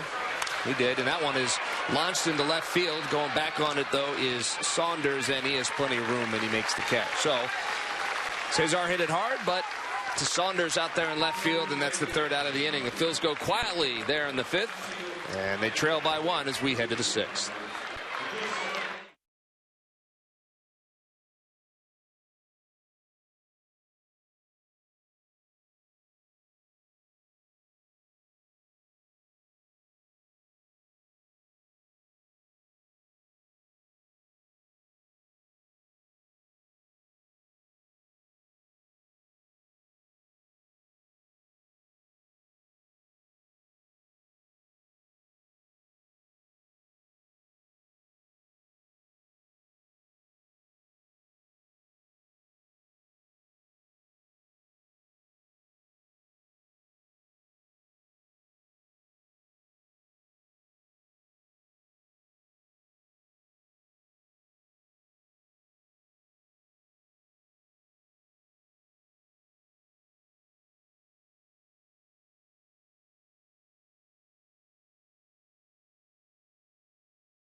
It's a picture-perfect night here at Bright House Field. Some night baseball as the Phillies and Blue Jays go on at. The Blue Jays with the 2-1 lead thanks to the 2-run home run by Casey Kochman. Earlier in this one, Maikel Franco got the scoring started with his 8th home run of the year. There you see the numbers on Jeremy Hellickson, 4 2/3, 4 hits, and he allowed those 2 runs. And Russell Martin is the first to face Daniel Stumpf, and we have some changes. So Phil's, Borges still out there in right field. But Darnell Sweeney now is the center fielder. And J.P. Arancibia doing the catching for the Phillies now. Carlos Ruiz's night is done. And that one is off the hands and barehanded by Blanco. A nice play over the rough for the out. The 6-3 goes to put out. Had a little spin on it. Jumped behind Andres Blanco, but nothing he couldn't handle. They'll bring up Casey Kochman, and, well, he's the difference in this one. There he is. He got a fastball elevated, 1 ball, 2 strikes. Drives that Hellickson fastball out of the ballpark for a 2-run shot, and that's where we stand. 2-1 is the score, so Daniel Stumpf will get a chance to face him. And first pitch from Stumpf is outside for a ball. It's 1-0. Stumpf, the 25-year-old from Humble, Texas. He was a 9th-round pick of the Royals back in 2012.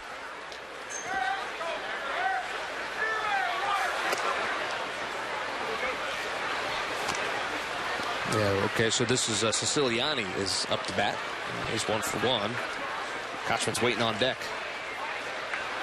Got ahead of you. So Siciliani steps in and takes that one over for a strike. It's 2-1. By the way, you've pronounced his name very nicely. Thank you. I was hoping you'd say that. It's very rolling off my tongue now. Siciliani. And he hits that one to left field, going back on it is low at the track, at the wall, and that one is gone. So Siciliani with a solo shot with 1 out here in the 6th, and the Blue Jays have a 2-run lead. Opposite field shot for Siciliani.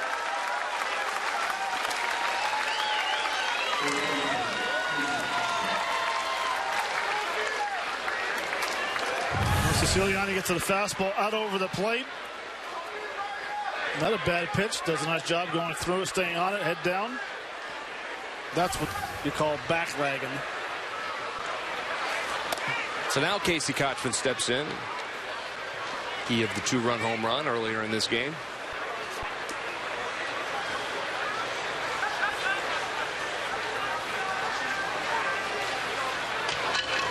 Here's the 1-1 pitch and swing and miss. 1-1. There you see Stump's numbers appearing in his 8th game. It's about 10 hits, 11 strikeouts. 6'2", 200-pounder. That one's in the dirt. It's 2-1. Never pitched above the AA level before this season. I mean, if he were to break with the team and make the major league roster, he will be making his major league debut. 2-1 pitch outside.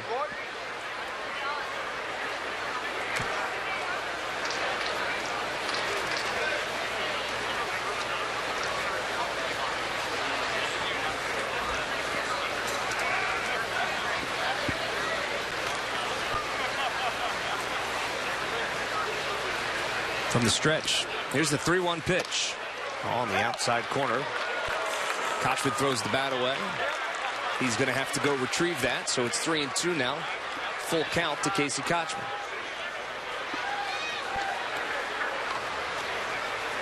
You don't ever like to do that. No, and if you do, you make sure you say my bad, which he didn't. So now all of a sudden that plate gets about 3 inches wider. Strike zone's a little wider on each side. Well, we'll see if Stumps can capitalize. The 3-2 pitch, line drive into left field. That's a base hit. So Kotchman gets another swing, and he makes the most of it. He's been on base all 3 times today. He's got a base hit. And that'll bring up Ryan Goins, who started the game at second base. Now the shortstop is 0 for 1.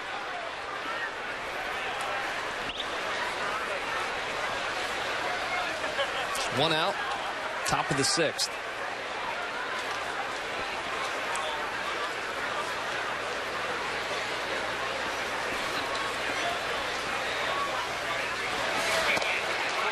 Outside and low, and JP Arencibia wants to have a conversation with Stump.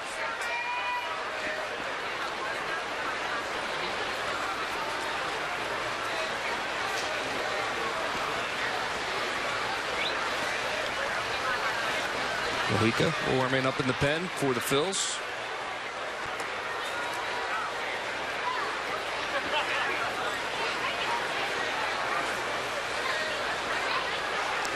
Kotchman leads off first.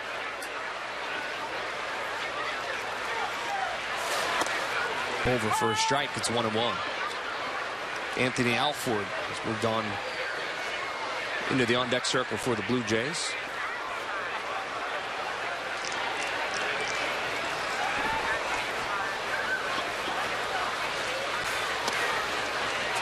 Side corner, called strike. It's 1-2 now. Drew Storen is the Blue Jay pitcher warming up.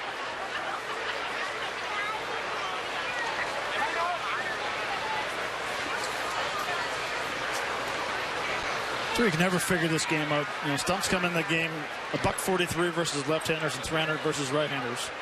Let's give up a home run to second to a left-hander and got the right-hander out. Yeah. 1-2 pitch on the outside corner, called third strike. So Goins is a strikeout victim, and that's the second out of the inning here in the 6th. And that'll bring up Alford. This is just a nice breaking ball right here. JP giving a nice target low and away. Good location. Unhittable for a left-hander.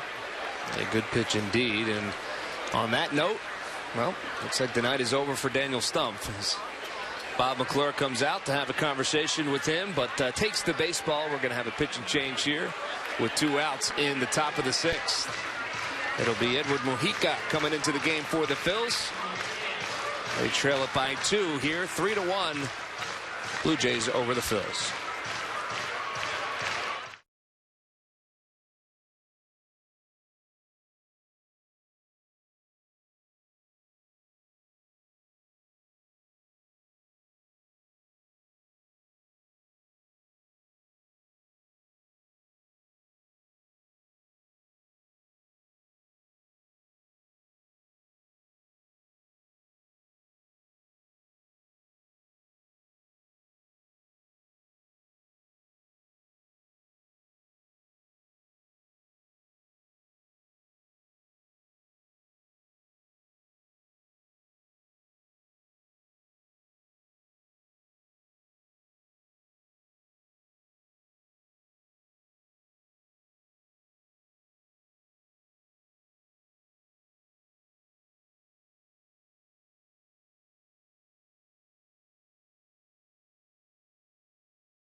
So top of the 6th with 2 outs. Runner down there at first base. The Blue Jays with a 2-run lead. Fans make their way through the concourse here at Bright House Field. New pitcher for the Phils is Edward Mujica, appearing in his 6th game with an ERA of 1.50. 6'4", 211-pounder from Venezuela. Been with a lot of different teams in his major league career. Anthony Alford will be the first to face Mujica.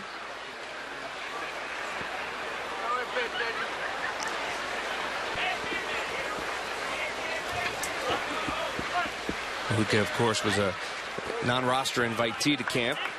He's still very much in the mix for the Phils bullpen. So a big spot for him as he gets that first pitch over for a strike. He was an all-star back in 2013 with the Cardinals.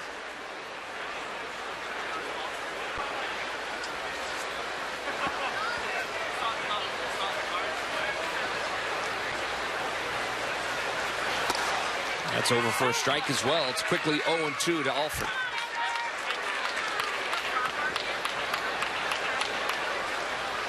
Kochman's the runner at first. He's singled.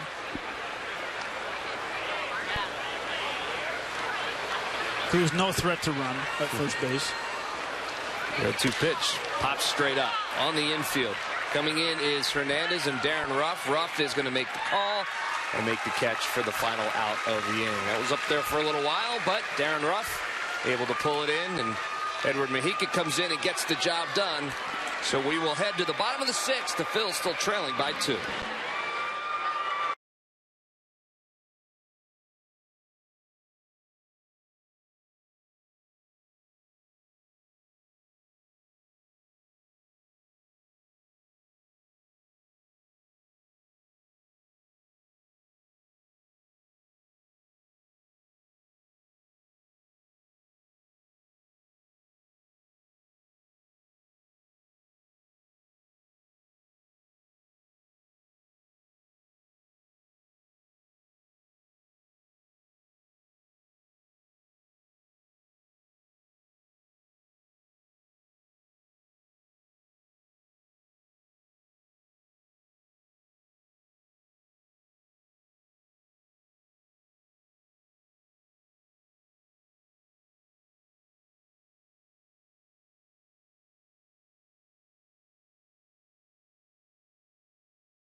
Blue Jays have a 2-run lead as we head to the bottom of the 6th, 3-1. 3 runs on 6 hits for them. 1 run, 2 hits for the Phillies.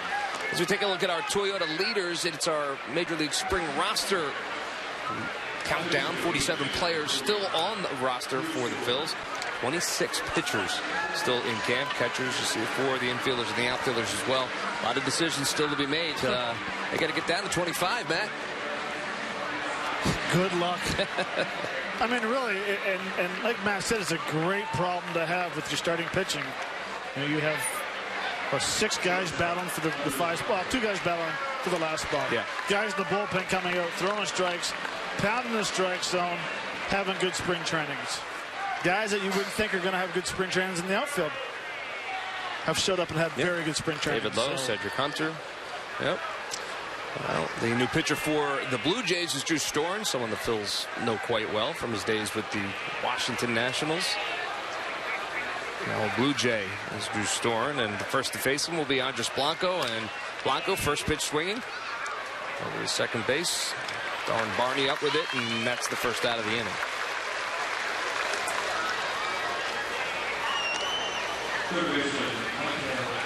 So that'll bring up Maikel Franco, who is responsible for one of the hits for the Phillies and one of the runs as well. The only run for the Phillies, a solo shot in his last at bat. Been on base twice in this one.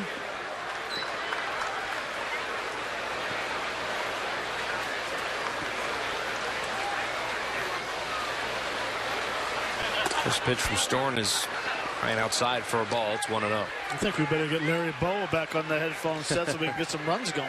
That's right. 9 runs when we had Larry Bowa in our in-game interview. Just 1 for Pete McCann. Yeah, it was a pretty home run. That's inside for a ball. It's 2-0 to Maikel Franco. Aaron Ruff waits on deck for the Phils.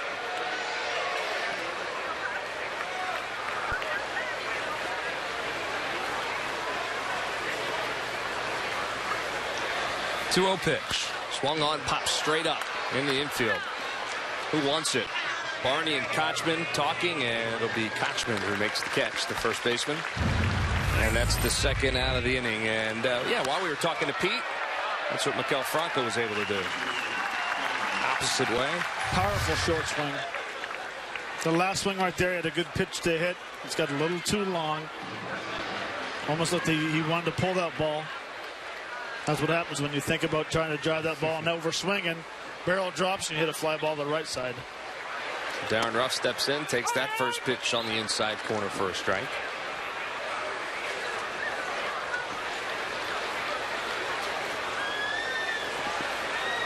Darren 1 for 2, a single, a strikeout. Takes that one over for a strike as well. It's 0-2 to Darren Ruff.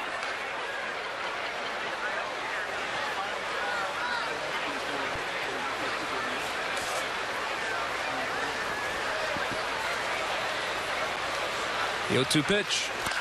Ground ball, left side. Donaldson with it. Spins, fires. A perfect strike. And that's the third out of the inning. So, 5-3 go the putouts. And Phils go down 1-2-3 in the 6th. Head to the 7th, they trail by 2. What?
And we head to the top of the 7th here at Bright House Field in Clearwater, Florida.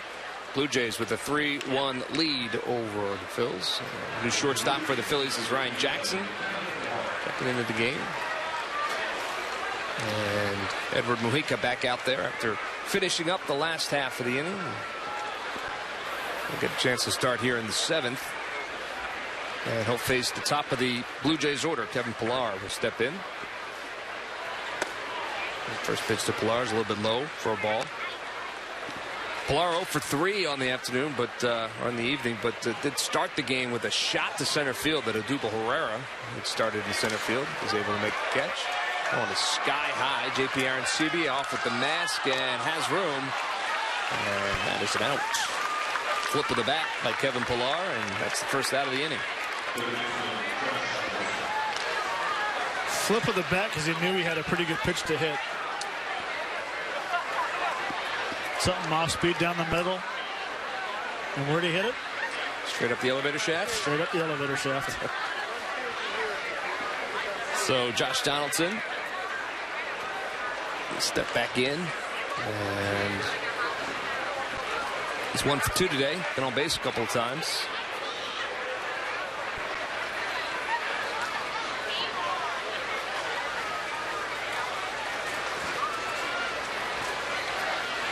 First pitch to Donaldson's on the inside corner for a strike.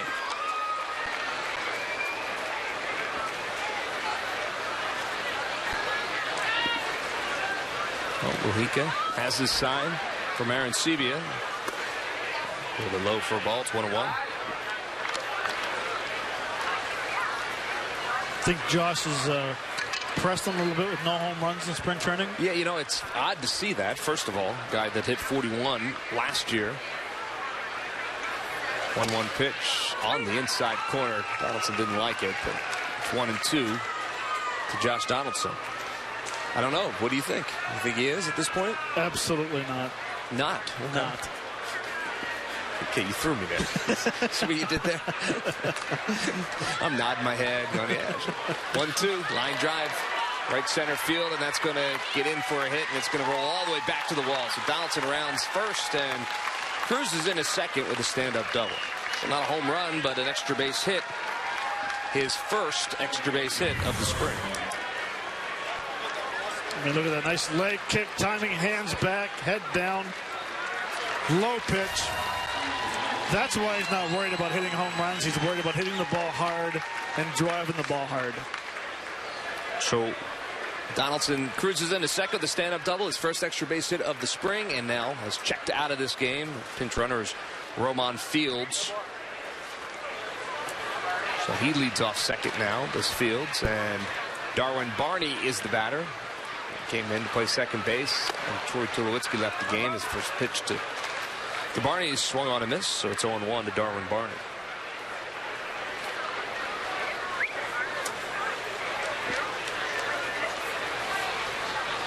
Seven RBIs. He got 5 that one game against us, didn't he? First game of the year. Yeah, I think you're right. Foul out of play. 0-2.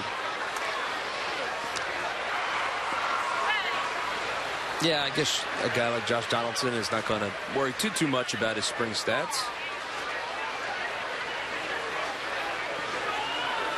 No, and I mean, they have a great hit. I mean, he's hitting, what, 350 now after that double to right center. They work on things. They work on driving the ball. 1-2 pitch inside for a ball. It's 1-2.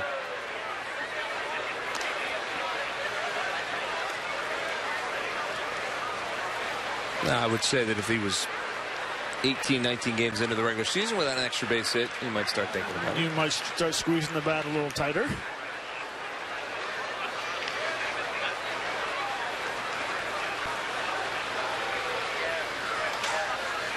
One-two pitch. Going outside for a ball. It's 2-2.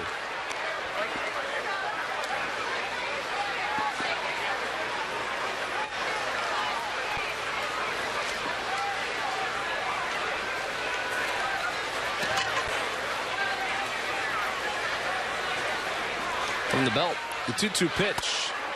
A little bit high for a ball. It's 3-2.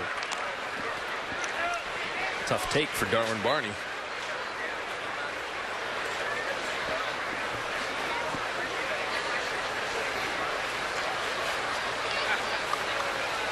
Just to let you know, Murph, Donaldson did hit 6 home runs last year. In spring. 3-2 pitch. Swung on. Lofted into left field. Low is there, and he makes the catch. Second out.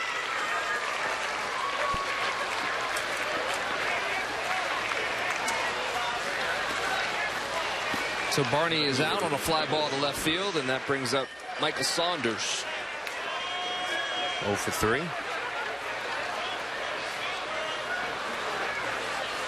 So 6 home runs a year ago, 41 during the season.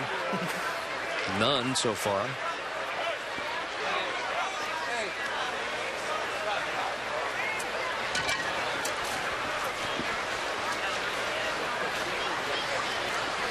So Mujica looking to get the third out of the inning here in the 7th. Fields leads off second. First pitch to Saunders is outside for a ball. It's 1-0.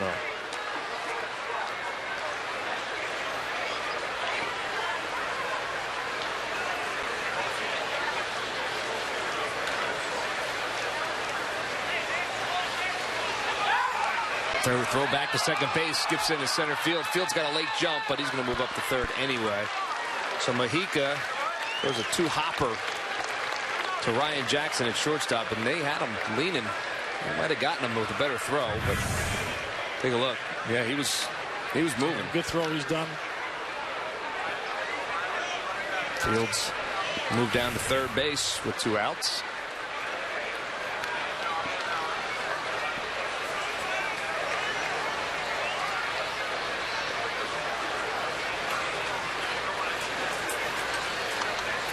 Pitch to Saunders, and that's a base hit up the middle. So Fields will score. Saunders has his first base hit of the game, and the Blue Jays open up their lead to 3. It's 4-1.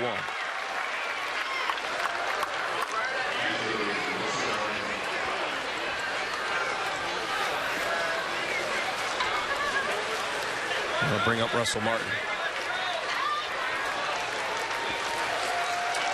Another pinch runner coming into the game, so Saunders' day is done. And DJ Davis is the pinch runner now for the Blue Jays, so he takes his lead off first.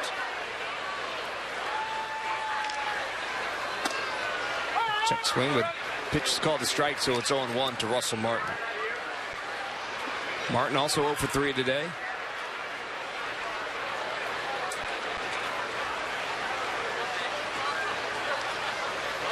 One pitch outside for a ball. It's 1-1.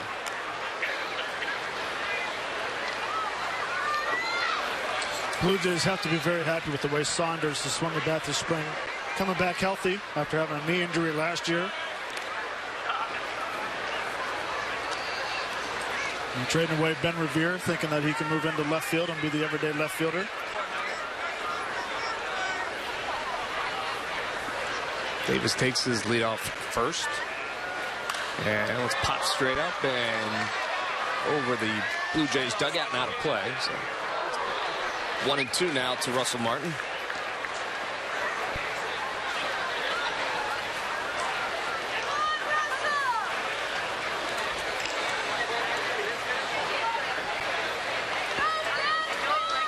We'll see Ben Revere often this season.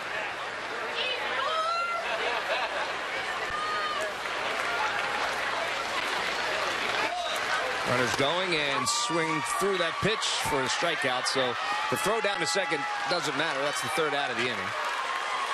And everybody's just starting to figure that out. There you go, guys. That is indeed the third out of the inning. That's all you get in baseball. So the Phils lead, Blue Jays lead is now 4-1 as we head to the bottom of the 7th.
Phillies trailing the Blue Jays 4-1. Marshall Harris here inside our Comcast Sportsnet studios. Here's what we're working on for Sportsnet Central coming your way at 10 o'clock. John Clark on the road with Villanova as they prepare to face Kansas tomorrow. And we will update you on the playoff race to see where the Flyers stand. That's what's coming up at 10 o'clock when Jen Daniels joins me for Sportsnet Central. But until then, let's send it out to Greg Murphy and Matt Sayers back in Clearwater. Good evening, guys. Good evening, Marshall. Thank you very much. As we back here to Clearwater, Florida, where the Phils trail the Blue Jays by 3. It's 4-1. New pitcher for the Blue Jays is Brett Cecil, checking in his 4th game of the spring. ERA of 3.00 for Cecil. Darnell Sweeney will be the first to face him. He first pitch swinging, slices that one down the right field line and out of play. There you see Sweeney.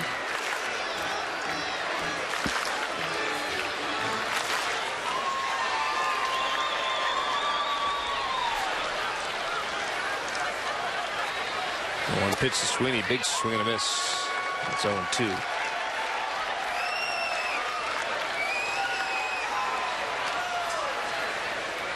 Darnell Sweeney, one of those guys still in competition for a utility spot, whether it be in the outfield or the infield for that matter.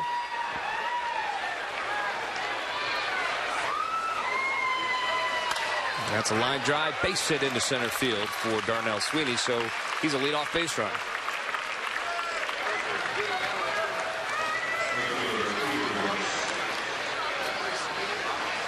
Big fan of Sweeney. I like his bat. Good speed. Yeah, you play the infield, play the outfield. You've always said that.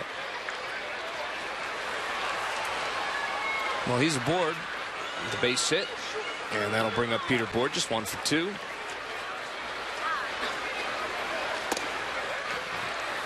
Pitch is low and inside for a ball from Brett Cecil. 28-year-old Cecil.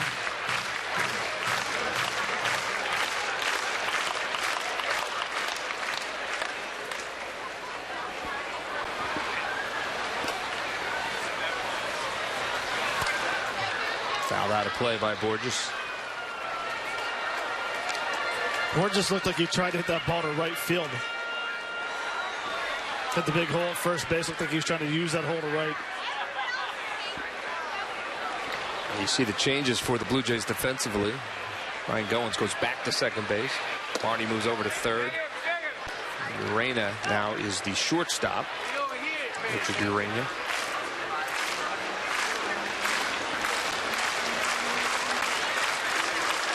There's the outfield changes as well. Fields and Davis, both pinch runners in the half inning before, remain out there in the outfield.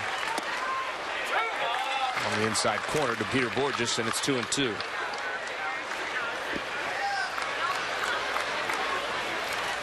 Cecil, a graduate of the University of Maryland. He's the closer for that team.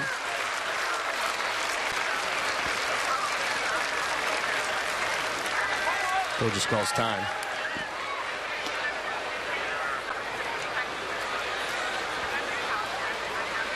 Not a whole lot of people have left Bright House Field. Nice crowd on hand. Of course, a lot of Blue Jays fans here as that one's fouled at the plate. Sweeney will go back to first.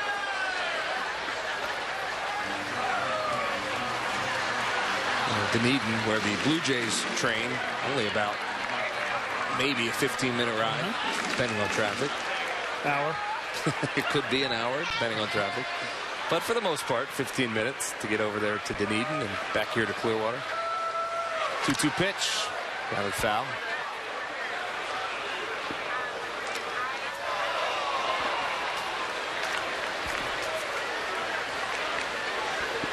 And we'll do it again. Count is 2-2, nobody out. Darnell Sweeney leads off first. Here in the bottom of the 7th. 2-2 pitch. Inside for a ball. It's 3-2.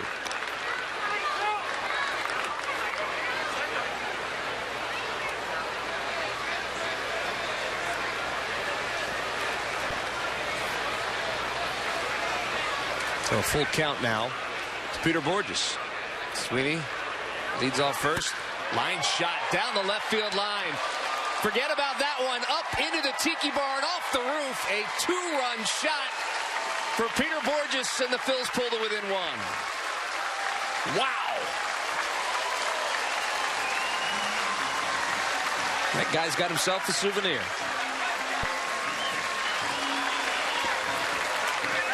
Peter Borges did not miss it.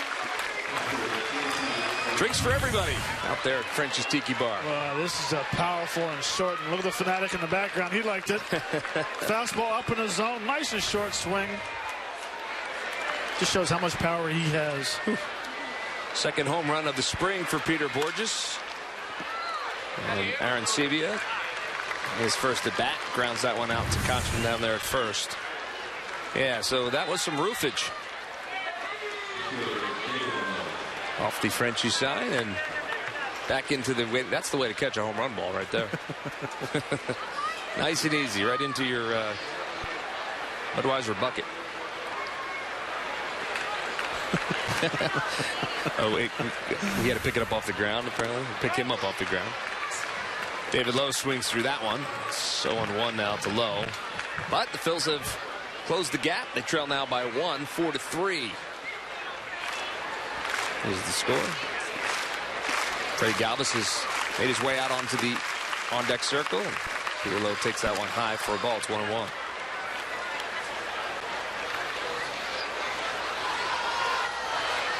Peter Borges has been a very pleasant surprise this spring. He's played very good baseball all the way around.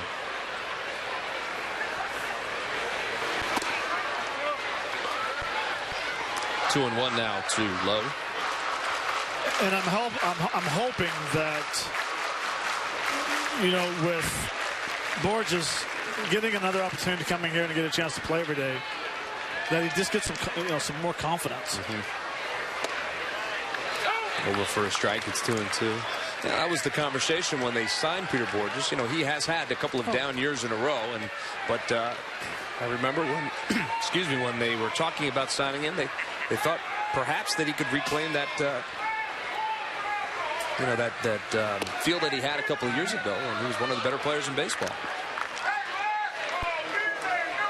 I would agree. I mean, it's nice to get an opportunity to go somewhere, fresh start. There's no pressure on him. He's playing a different position, not playing center field. So now he's working on left field, right field. Over for a strike.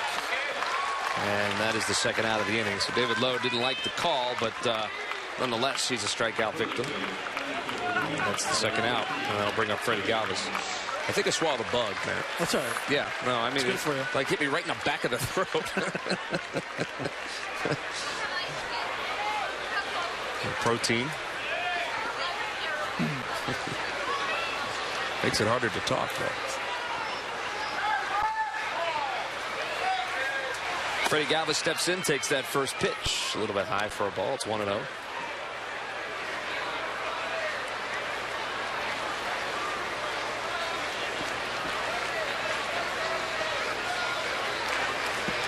Freddie's quieted his stance down right-handed. That front foot is not as far as it used to be.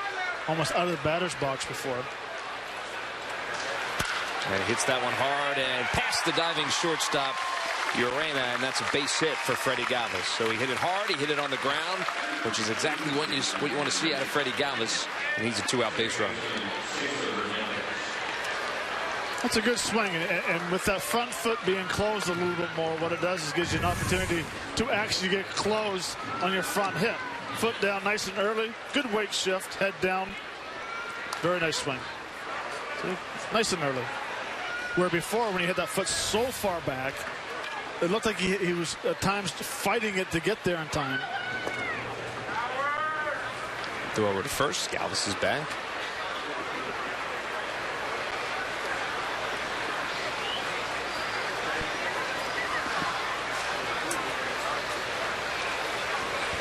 So the tying run down there at first. Cesar Hernandez is the batter.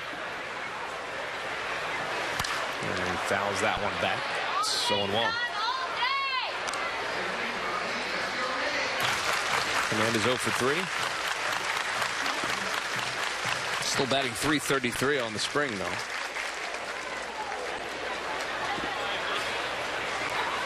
Steve Delabar warming up, the right-hander for the Blue Jays. There goes the runner, and Galvis slides into second, and he is safe with a stolen base.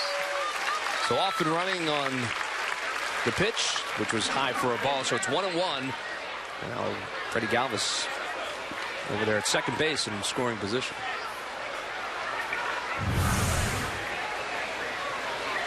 Yeah, very nice jump. Yeah. Reddy knew he was going home. He put his head down, threw the pitch home. Freddie with a tremendous jump. A lot of times late in the games, it's a do or die. You're either going to try to go first move. So base hit here could tie up the ball game as Galvis takes his lead off second. 1-1 pitch. Fouled at the plate. It's 1-2 now to Cesar Hernandez.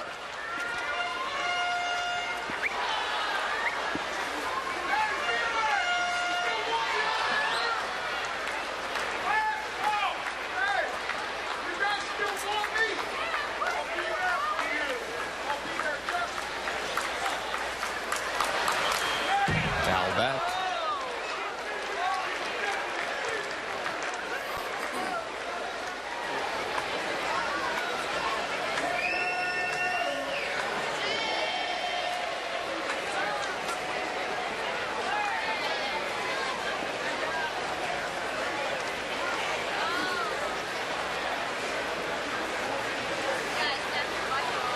From the belt. Here's the 1-2 pitch. There goes Freddie Galvis off the end of the bat. It's going to be a tough play for the second baseman. Galvis never stops. He's going to score. And Cesar Hernandez able to beat that one out. That was spinning in all kinds of directions.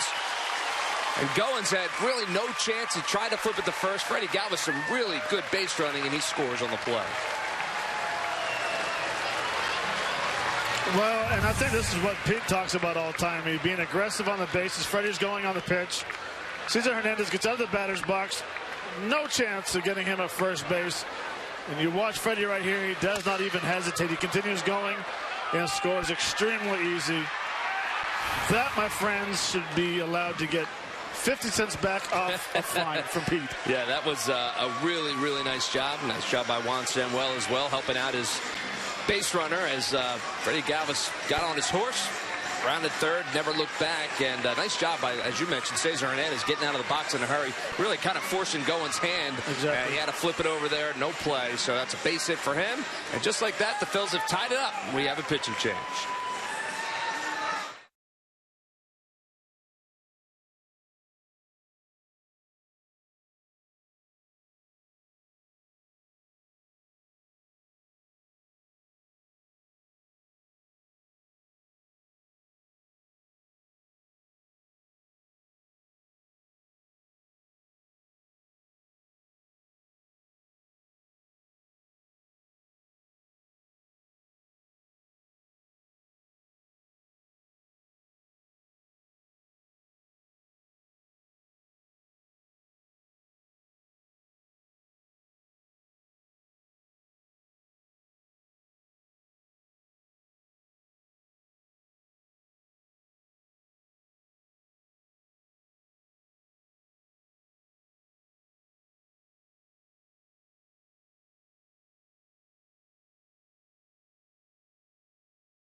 Well, we're all tied up. Bottom of the seventh with 2 outs. A pitching change for the Phils. Fanatic's still here. Must be a late charter. He's catching late flight home to Philadelphia because he'll be back in Philadelphia tomorrow for the Phillies 5K run. Man's a busy private jet. Of course the Fanatic has a private jet. New pitcher for the Blue Jays is Steve Delabar. Appearing in Game 7 in the spring. First to face him is Ryan Jackson. Off and running is Cesar Hernandez. The throw down to second, not in time. Safe at second base, so another stolen base for the Phils and another runner in scoring position. So some nice base running in this inning has allowed the Phils to tie this one. Yeah, and I think you're going to hear a lot this year in the broadcast saying another tremendous jump at first base. Mr. Delbar has a big leg kick, and Cesar Hernandez got an unbelievable jump. Ryan Jackson swings at that one and fouls it back and out of play. So it's 0-2 though to Ryan Jackson. There's Mickey Morandini, who is the Phil's base running coach. Now Juan Samuel's the base stealing coach. They work together in that regard, but they have spent a lot of time working on the bases this spring training. The 0-2 pitch called, third strike. So Delabar gets the job done as Ryan Jackson is a strikeout victim. But not before the Phils able to push 3 across here on the bottom of the 7th.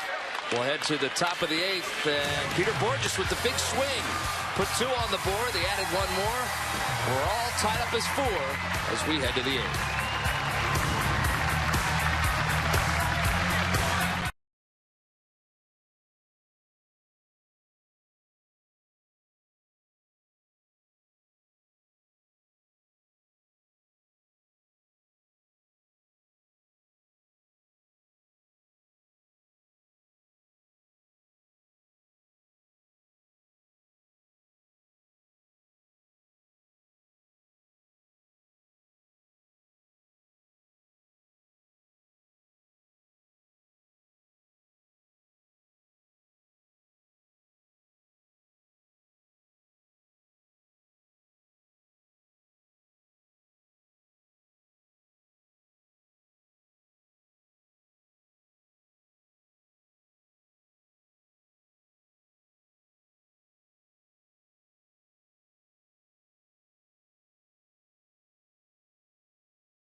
The thought of managing in the big leagues, because I thought I would have had a chance earlier, but the fact that I didn't made it easier for me to, take over in this position, because like I said, if I were younger, I would probably be a little bit more worried about it. But at this point in my career, I'm just thrilled that I'm doing it, and I'm thrilled that I'm doing it for the Philadelphia Phillies. I spent a long time here as a player, a coach, and now as a manager, and it's very gratifying to be the manager of the Philadelphia Phillies.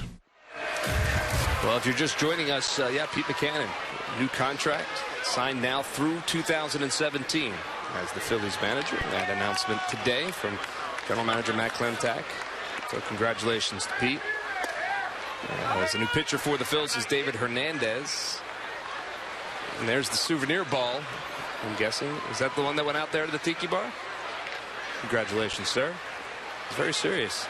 About that. And we're happy he's got that lined shot into the crowd. Look out.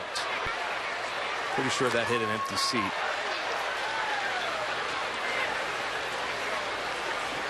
Off the bat of Darryl Siciliani. Getting there. Very good. He's had a good night. He has had a good night. 2 for 2. Home run, single. Fouls that one off.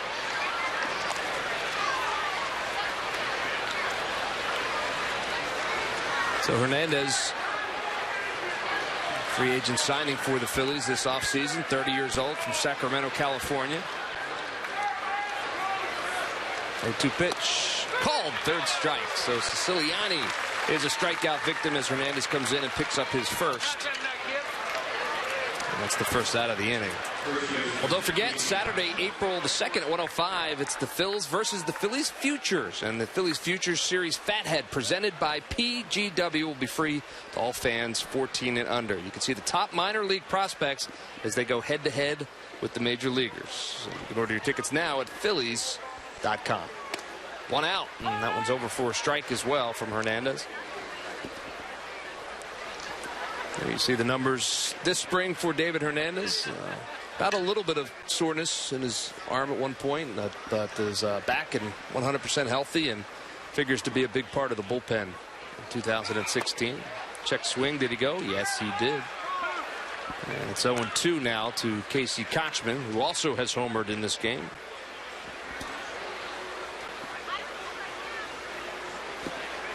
Hernandez had Tommy John surgery in 2014.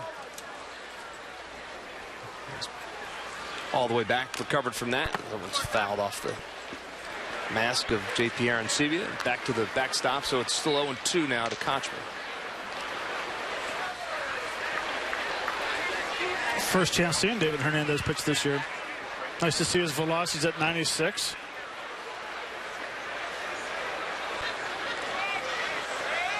And here's the 0-2 pitch. Line drive, base hit down the left field line. That's going to roll all the way into the corner. David Lowe's going to chase it down, but Kochman with a stand-up double. Another good night for Casey Kochman as well. He's done some damage, and he is a one-out base runner down there at second base.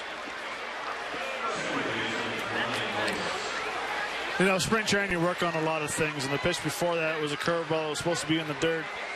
JP went back to giving the off-speed sign. He wanted the curveball, and he gave the tap of the ground where he wants the ball. He wants it in the dirt. You can see him right here. I want it on the dirt. Get it down here. I will block it. That's where we want it.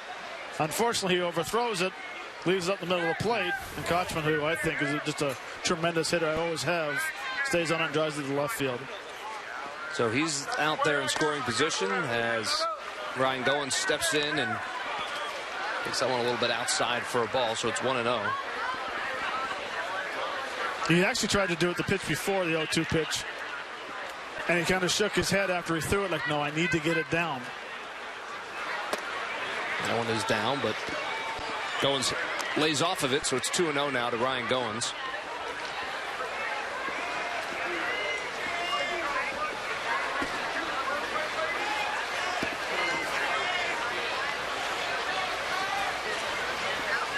Hernandez from the stretch, outside for a ball. It's 3-0.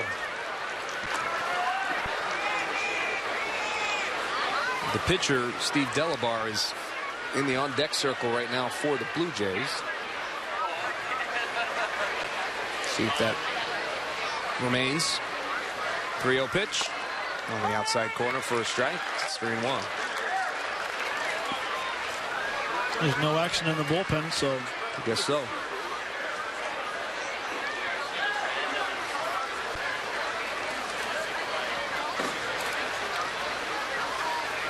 And this is where you'd like to see your hitter right now going to kind of open up the strike zone a little bit. He started looking for a walk, knowing that you have the pitcher on deck, even though there is one out. Try to drive that runner in from second base. Well, he was ahead 3-0. Now the count is full at 3-2, so Hernandez has battled back. Kochman takes his lead off a second. Then again, the situation, you don't want to be too aggressive, because there is a base open and you have the pitcher hitting behind you. Right.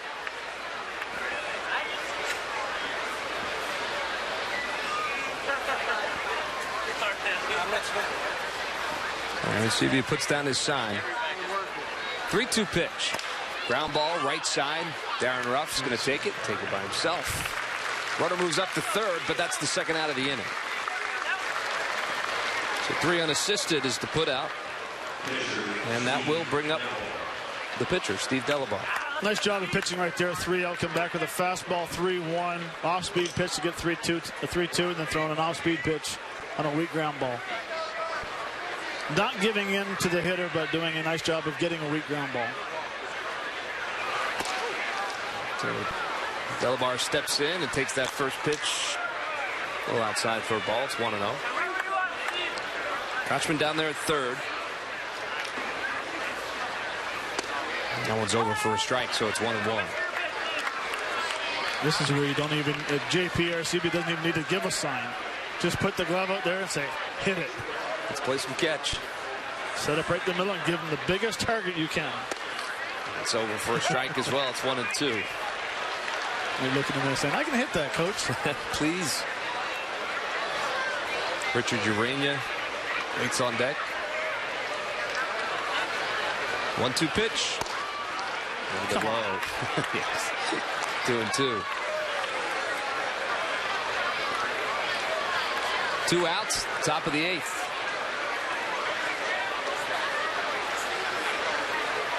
Two pitch. Called, third strike. And once again, the Blue Jays pitchers stand there, watch it go by, and that's a strikeout for David Hernandez. So they leave a runner down there at third base, but no damage is done. We're headed to the bottom of the 8th, all knotted up at 4.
We're back at the bottom of the 8th. 4-4 is the score.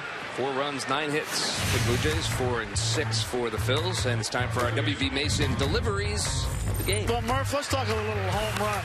Michael Franco destroying an opposite field home run. His 8th of the season, making the game 1-0 at that time. And then Peter Borges coming up in the 7th inning, getting a high fastball and absolutely destroying us off the roof at Frenchie's, his 2nd of the year, making the game 4-3. And those are your W.B. Mason deliveries of the game. And here's one of those guys, Michael Franco, swinging from his heels on that. And looked like he came up a little sore after that swing. Some changes. Flip-flop in left field and right field. DJ Davis now on right, and Siciliani now in left field for the Blue Jays. AJ Jimenez is the new catcher for Toronto. There's some changes for them. Also, the second baseman is new. John Berkey is out there at second base. Steve Delabar back in on the hill for the Blue Jays. Second straight inning of work for him. And now there's a conference. That's one of the Phillies trainers, Chris Mudd, out there talking to the umpires. That one went off the chest of the home plate umpire, John Tumpane, and just checking him out. He's trying to catch his breath, or did it go off his mask? It looked like he was kind of flexing his jaw there for a second. I don't know. I was watching such a powerful swing right here. Well, watch Franco, too, because... Yeah, yeah, it doesn't feel good, I would imagine. But Franco got back. He looked a little... maybe he twisted a little bit too much on that one. He's back in there. The 0-1 pitch inside for a ball. It's 1-1.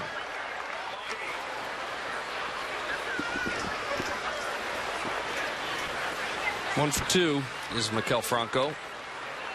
That was the home run. Going outside, so it's 2-1 to Maikel Franco.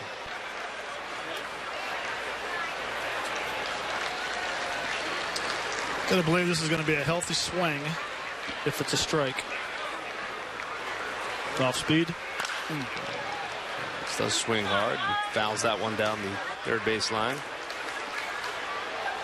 Figured he was swinging on the heels for what reason? Well, I believe it's you're a 2-1 count. You have a guy that throws pretty hard. It's a 4-4 game at your last at bat. You're feeling pretty good up there hitting. If he sees a pitch, he's going to try to destroy it. 2-2 pitch inside.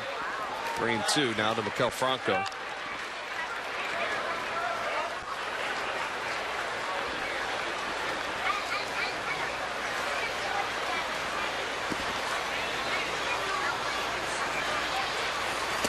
Big swing and a miss, and he got him. So that's the first out of the inning as Franco goes down swinging. And that'll bring up Darren Ruff. Well, you thought it'd be a healthy hack. It was. Well, and it's a healthy hack, but it's at a pitch where there's nothing you can do with it. It's an off-speed pitch down and in. You know, and I'm hoping, and I'm pretty sure I know, but when he carries over into the season, he's got to realize that he needs to shorten up his swing in that situation and take the walks. You know, if he's the guy that's in the lineup who's hot and hitting all the home runs, there's one guy in the lineup you pick out every day. Okay, he is not going to hurt us. Maikel Franco will not hurt us late in the game. I don't care if you throw 100, you're going to throw an off-speed pitch. Ruff fouls that one back. And that's not disrespecting Ryan Howard or, you know, Cameron Rupp or whoever's hitting behind you. It's just that if you're a hot hitter right now, and you have 8 home runs, take the walk. But it is spring. And it is spring, right. And that being said, I was probably the worst at it. Well, know thyself. 1-1 pitch is inside for a ball. It's 2-1 now to Ruff. You wanted to take your hacks. I get that.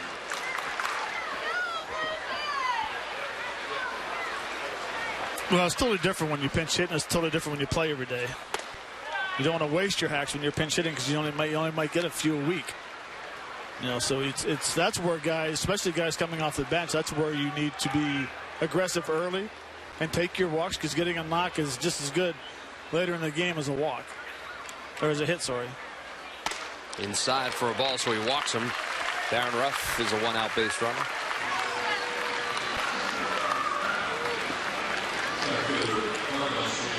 And then comes Darnell Sweeney. He singled in his last at-bat. Yeah, sure. Looks like the Blue Jays will do just that. The day is done for Steve Delabar. So Darnell Sweeney's going to have to wait. Looks like Randy Choate will be the one coming into this game for the Blue Jays. So we are in the bottom of the 8th. We're all tied up at 4.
Hey, do you want to know the latest on the Phils? Of course you do. Then follow Phillies Insider Jim Salisbury. You can follow him on Twitter and on CSNPhilly.com. Give you all the info you need to know, like all the details on Pete McCann's new contract, which was announced today. Randy Choate, the left-hander, is the new pitcher for the Blue Jays. And Emmanuel Burris is the new runner down at first base for the Phillies, coming in for Darren Ruff as a pinch runner. Darren Ruff's day is done. There's Burris.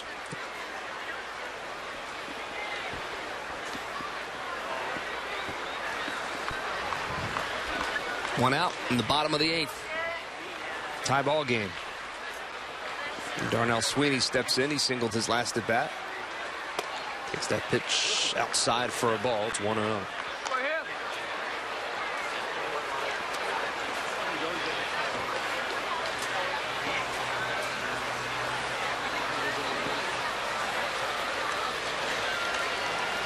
Burris has his lead. It's slowing outside for a ball. It's 2-0 to Darnell Sweeney. Somewhat surprising right now. Bottom of the 8th, 1 out, man on first base, and the outfielders aren't playing very deep. Center fielders playing very shallow. I take it he could probably run very quick, but no one's on the inside corner for a strike. That being said, this is where there's no doubles allowed. Go ahead, runs up first base. First to third, you'll take every day. There's no baseball, no balls hit over your head. Don't be surprised if Burris is off and running at some point, and that's what Blue Jays are thinking as well as he gets back to first. Burris has an interesting way of leading off of first base. Takes his normal lead, and then he kind of turns his body almost like in a sprinter stance. Right at the last second, he'll turn and almost face second base. And there's another throw. So he always looks like he's about to run. That's what I'm sure that gets in the head of the pitcher at some point.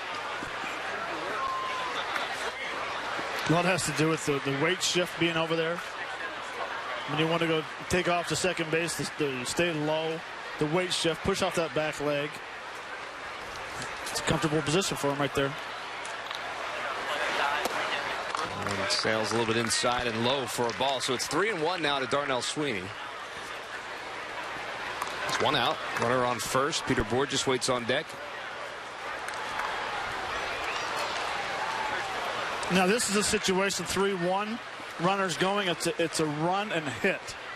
If he takes off and you get a strike, you swing at it, but you're not protecting the runner.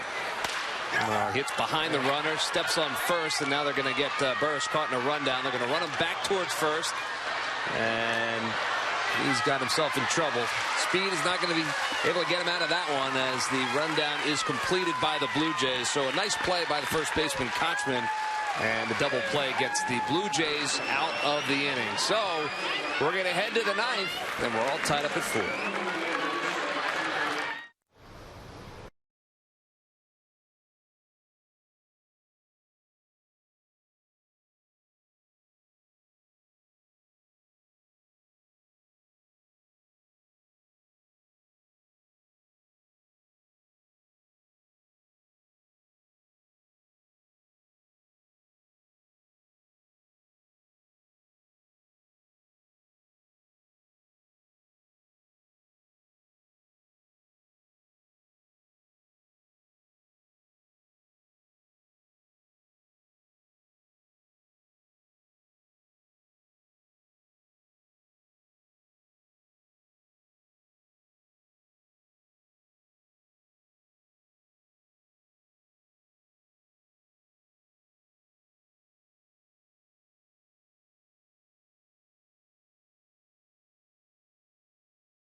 4-4, top of the ninth.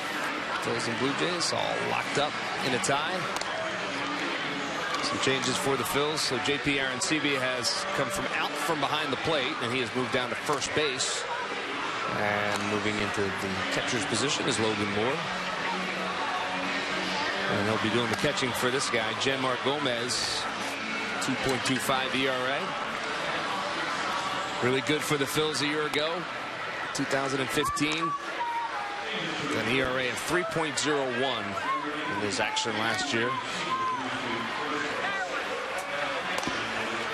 And there are no guarantees for jobs, but you got to believe that Janmark Gomez is going to head north with the team. Yeah, and well, one, he's got a guaranteed contract.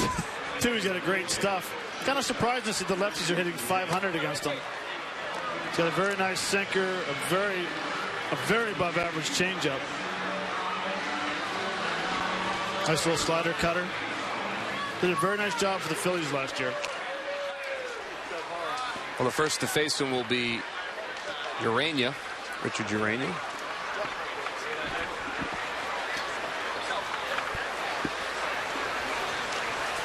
He had a career high in games last year. Gomez appeared in a lot for the Phillies.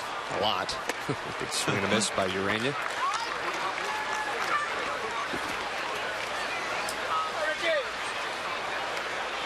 See his minor league numbers from a year ago.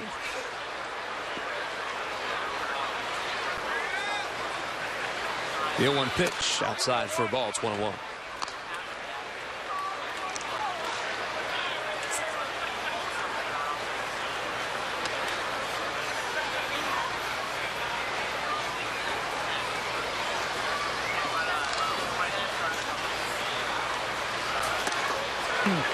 Swings through that one. 1-2 now to Urania.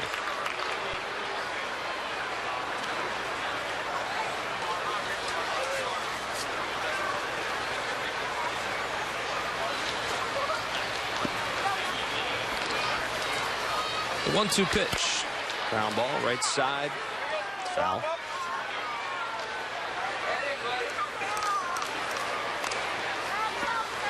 So the count remains 1-2 to Richard Urania.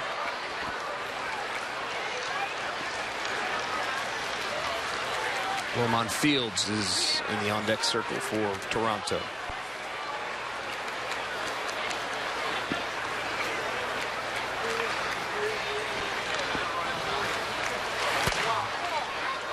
Outside for a ball.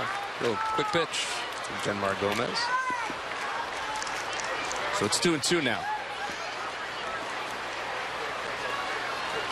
Again, I'd rather see the quick pitch taken out of baseball. Bottom line is you throw a pitch out of the zone. Ground ball. Hernandez. One out. Yeah, I know you do not like that quick pitch. No, I don't. I really don't. I mean, I don't think it's... one is dangerous for the hitters. I know we talk about it all the time, but one is dangerous for the hitters. You quick pitch, guy's not looking, whatever it is. But you how often do you practice it? You don't practice it in the bullpen. You know, you just wasted a pitch. You came back with a very nice pitch after that, changeup. I'd rather see you just take your time, make a quality pitch. Field steps in, takes that first pitch outside for a ball. It's 1-0.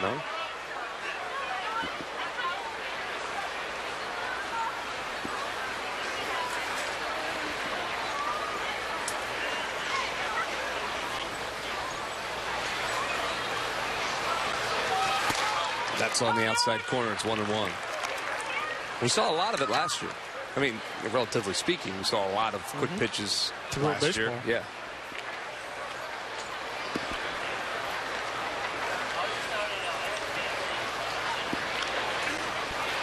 One pitch. Outside for a ball. It's 2-1. Looks like Gomez is just trying to work the outside of the plate. Yeah, he's missing with his fastball. Just off a little bit. He might want more to set up more towards the middle of the plate. Going too similar away again. And that just misses. So it's 3-1 now to Fields. Gomez thought he hit his spot on that one. Well, as a catcher, you just don't set up as far outside. you give more like outer third of the plate and let it run off just the corner. Now he's going front door sinker. And that one's over for a strike. So it's a full count now to Fields.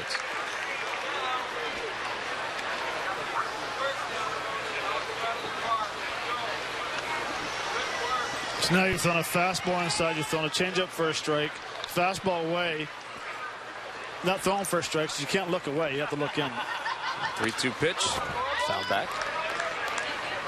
Because you want to stay with, okay, now the pitcher feels comfortable. He's missing off the plate all day. I shouldn't say all day, with about 4 or 5 fastballs away. He has good command of his changeup. But now he's showed me back-to-back fastballs inside.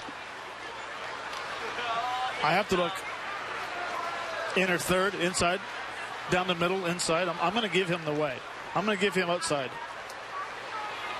until he proves he can throw it out there. Here's the 3-2 pitch. Swing and a miss, and he got him. Strikeout for Jenmar Gomez, and that's the second out of the inning here in the top of the ninth. Again, this is a front door sinker that comes back out away. So as a hitter, you have to eliminate inside, middle, and away, and it's according to how the pitch is thrown. If he's having a hard time hitting the outside corner, well, I'm going to look inside. Well, I'll bring up Darwin Barney. Oops, that was up over the head. Inside for a ball. It's 1-0.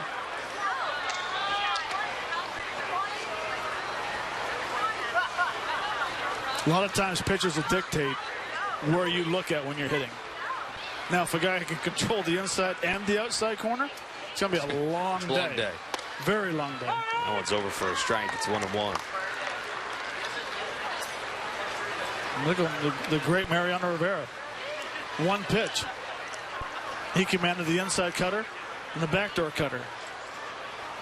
Worked out okay for him. Not too bad. Not too shabby. One line drive right at Maikel Franco, and he makes the catch. Snatches that one out of the air, and that is the final out of the top of the ninth inning. So, some good glove work by Maikel Franco down there at third. 1, 2, 3 go the Blue Jays. We head to the bottom of the ninth, all tied at 4.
Monday, April 11th, 3:05, just around the corner. It's Nemours opening day, and a Phil's commemorative opening day cap is free to all fans who come in through the gates. The Padres will be the opponents on April 11th at 3:05. Order your tickets now at Phillies.com. Gotta love opening day. Future Phil. Good form. Yeah. You're working it. I like it. It's tough on the side hill lie like that. Better balance will makes you stay back. Okay. All right. Makes sense? Yeah. Sounded good. It sounded good. I believe it. Ryan Tepera is the new pitcher for the Blue Jays. 28-year-old. Houston, Texas.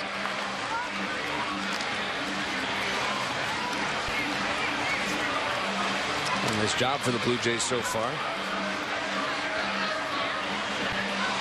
He was on their postseason roster a year ago, was Tepera, but did not get into any of their postseason games.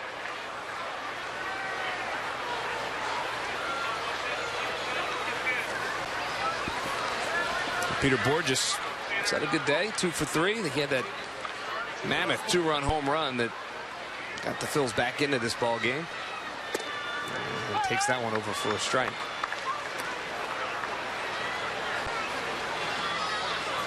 Tepera, 6'1", 180-pounder.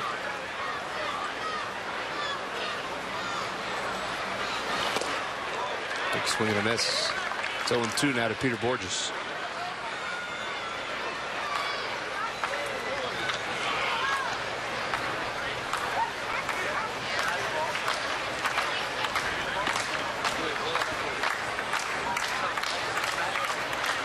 Tepera has his sign.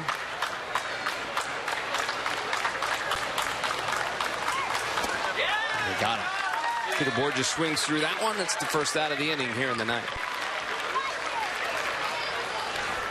Don't forget, tomorrow, back here on the air, Phillies take on the Detroit Tigers from Bright House Field. The game will be shown right here on Comcast Sportsnet. Justin Verlander is supposed to pitch for those Detroit Tigers.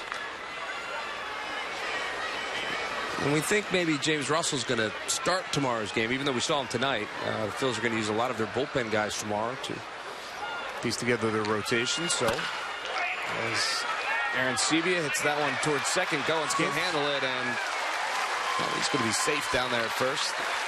That'll be an error on the second baseman.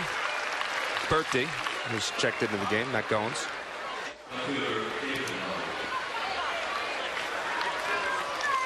I'm looking forward to watching Justin Verlander pitch. I would agree. Not like the old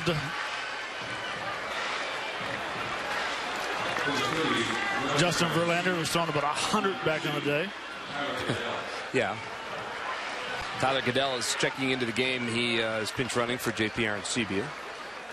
So he's down there at first. Now remember, spring training games can end in a timeout. So we're in the bottom of the ninth, and we're tied at 4. But that doesn't necessarily mean we're going to play anymore. Especially a night game followed by a day game. Yeah. And they just took out their catcher that was playing first base and put in an outfielder. So I'm thinking they're running out of some players as well.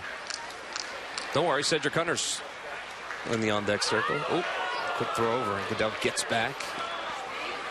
He of the walk-off home run earlier in the spring.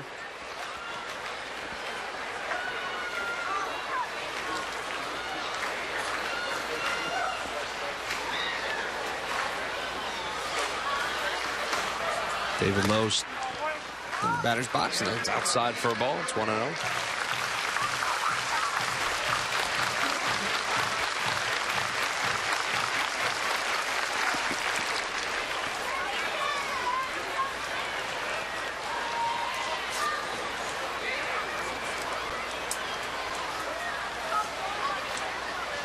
Goodell takes his lead off first, and it's outside for another ball. It's 2-0 now to David Lowe.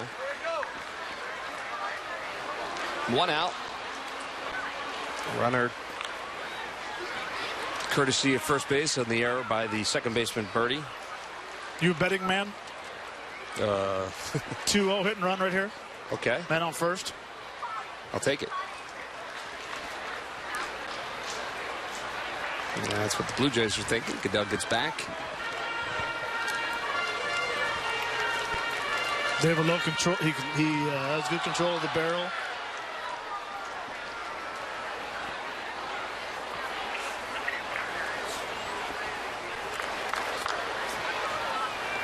Tepera from the stretch. The 2-0 pitch doesn't go, and that one's lofted into left field. Coming in on it is Siciliani. And makes the catch for the second out. So Goodell goes back to first, and there's 2 outs, and that'll bring up Cedric Hunter.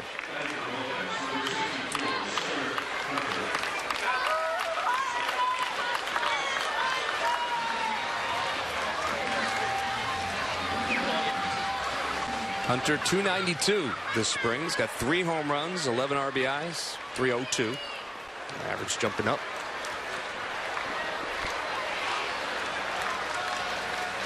Goodell takes his lead off first. And he swings and pops that one up in the infield.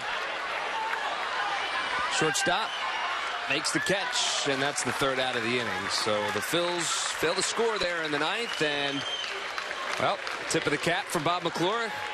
That's the international sign that this game is over. So this game will end in a tie. Phillies and Blue Jays tied up at 4. The Phils had to come back and battle back in this one. They were able to do so. Put up 3 runs in the 7th inning. Tie it back up at 4, and that's how we're going to end. So everybody goes home happy, I guess, with the tie. We'll be back to put a wrap on this one. Stay with us. There's a lot to see.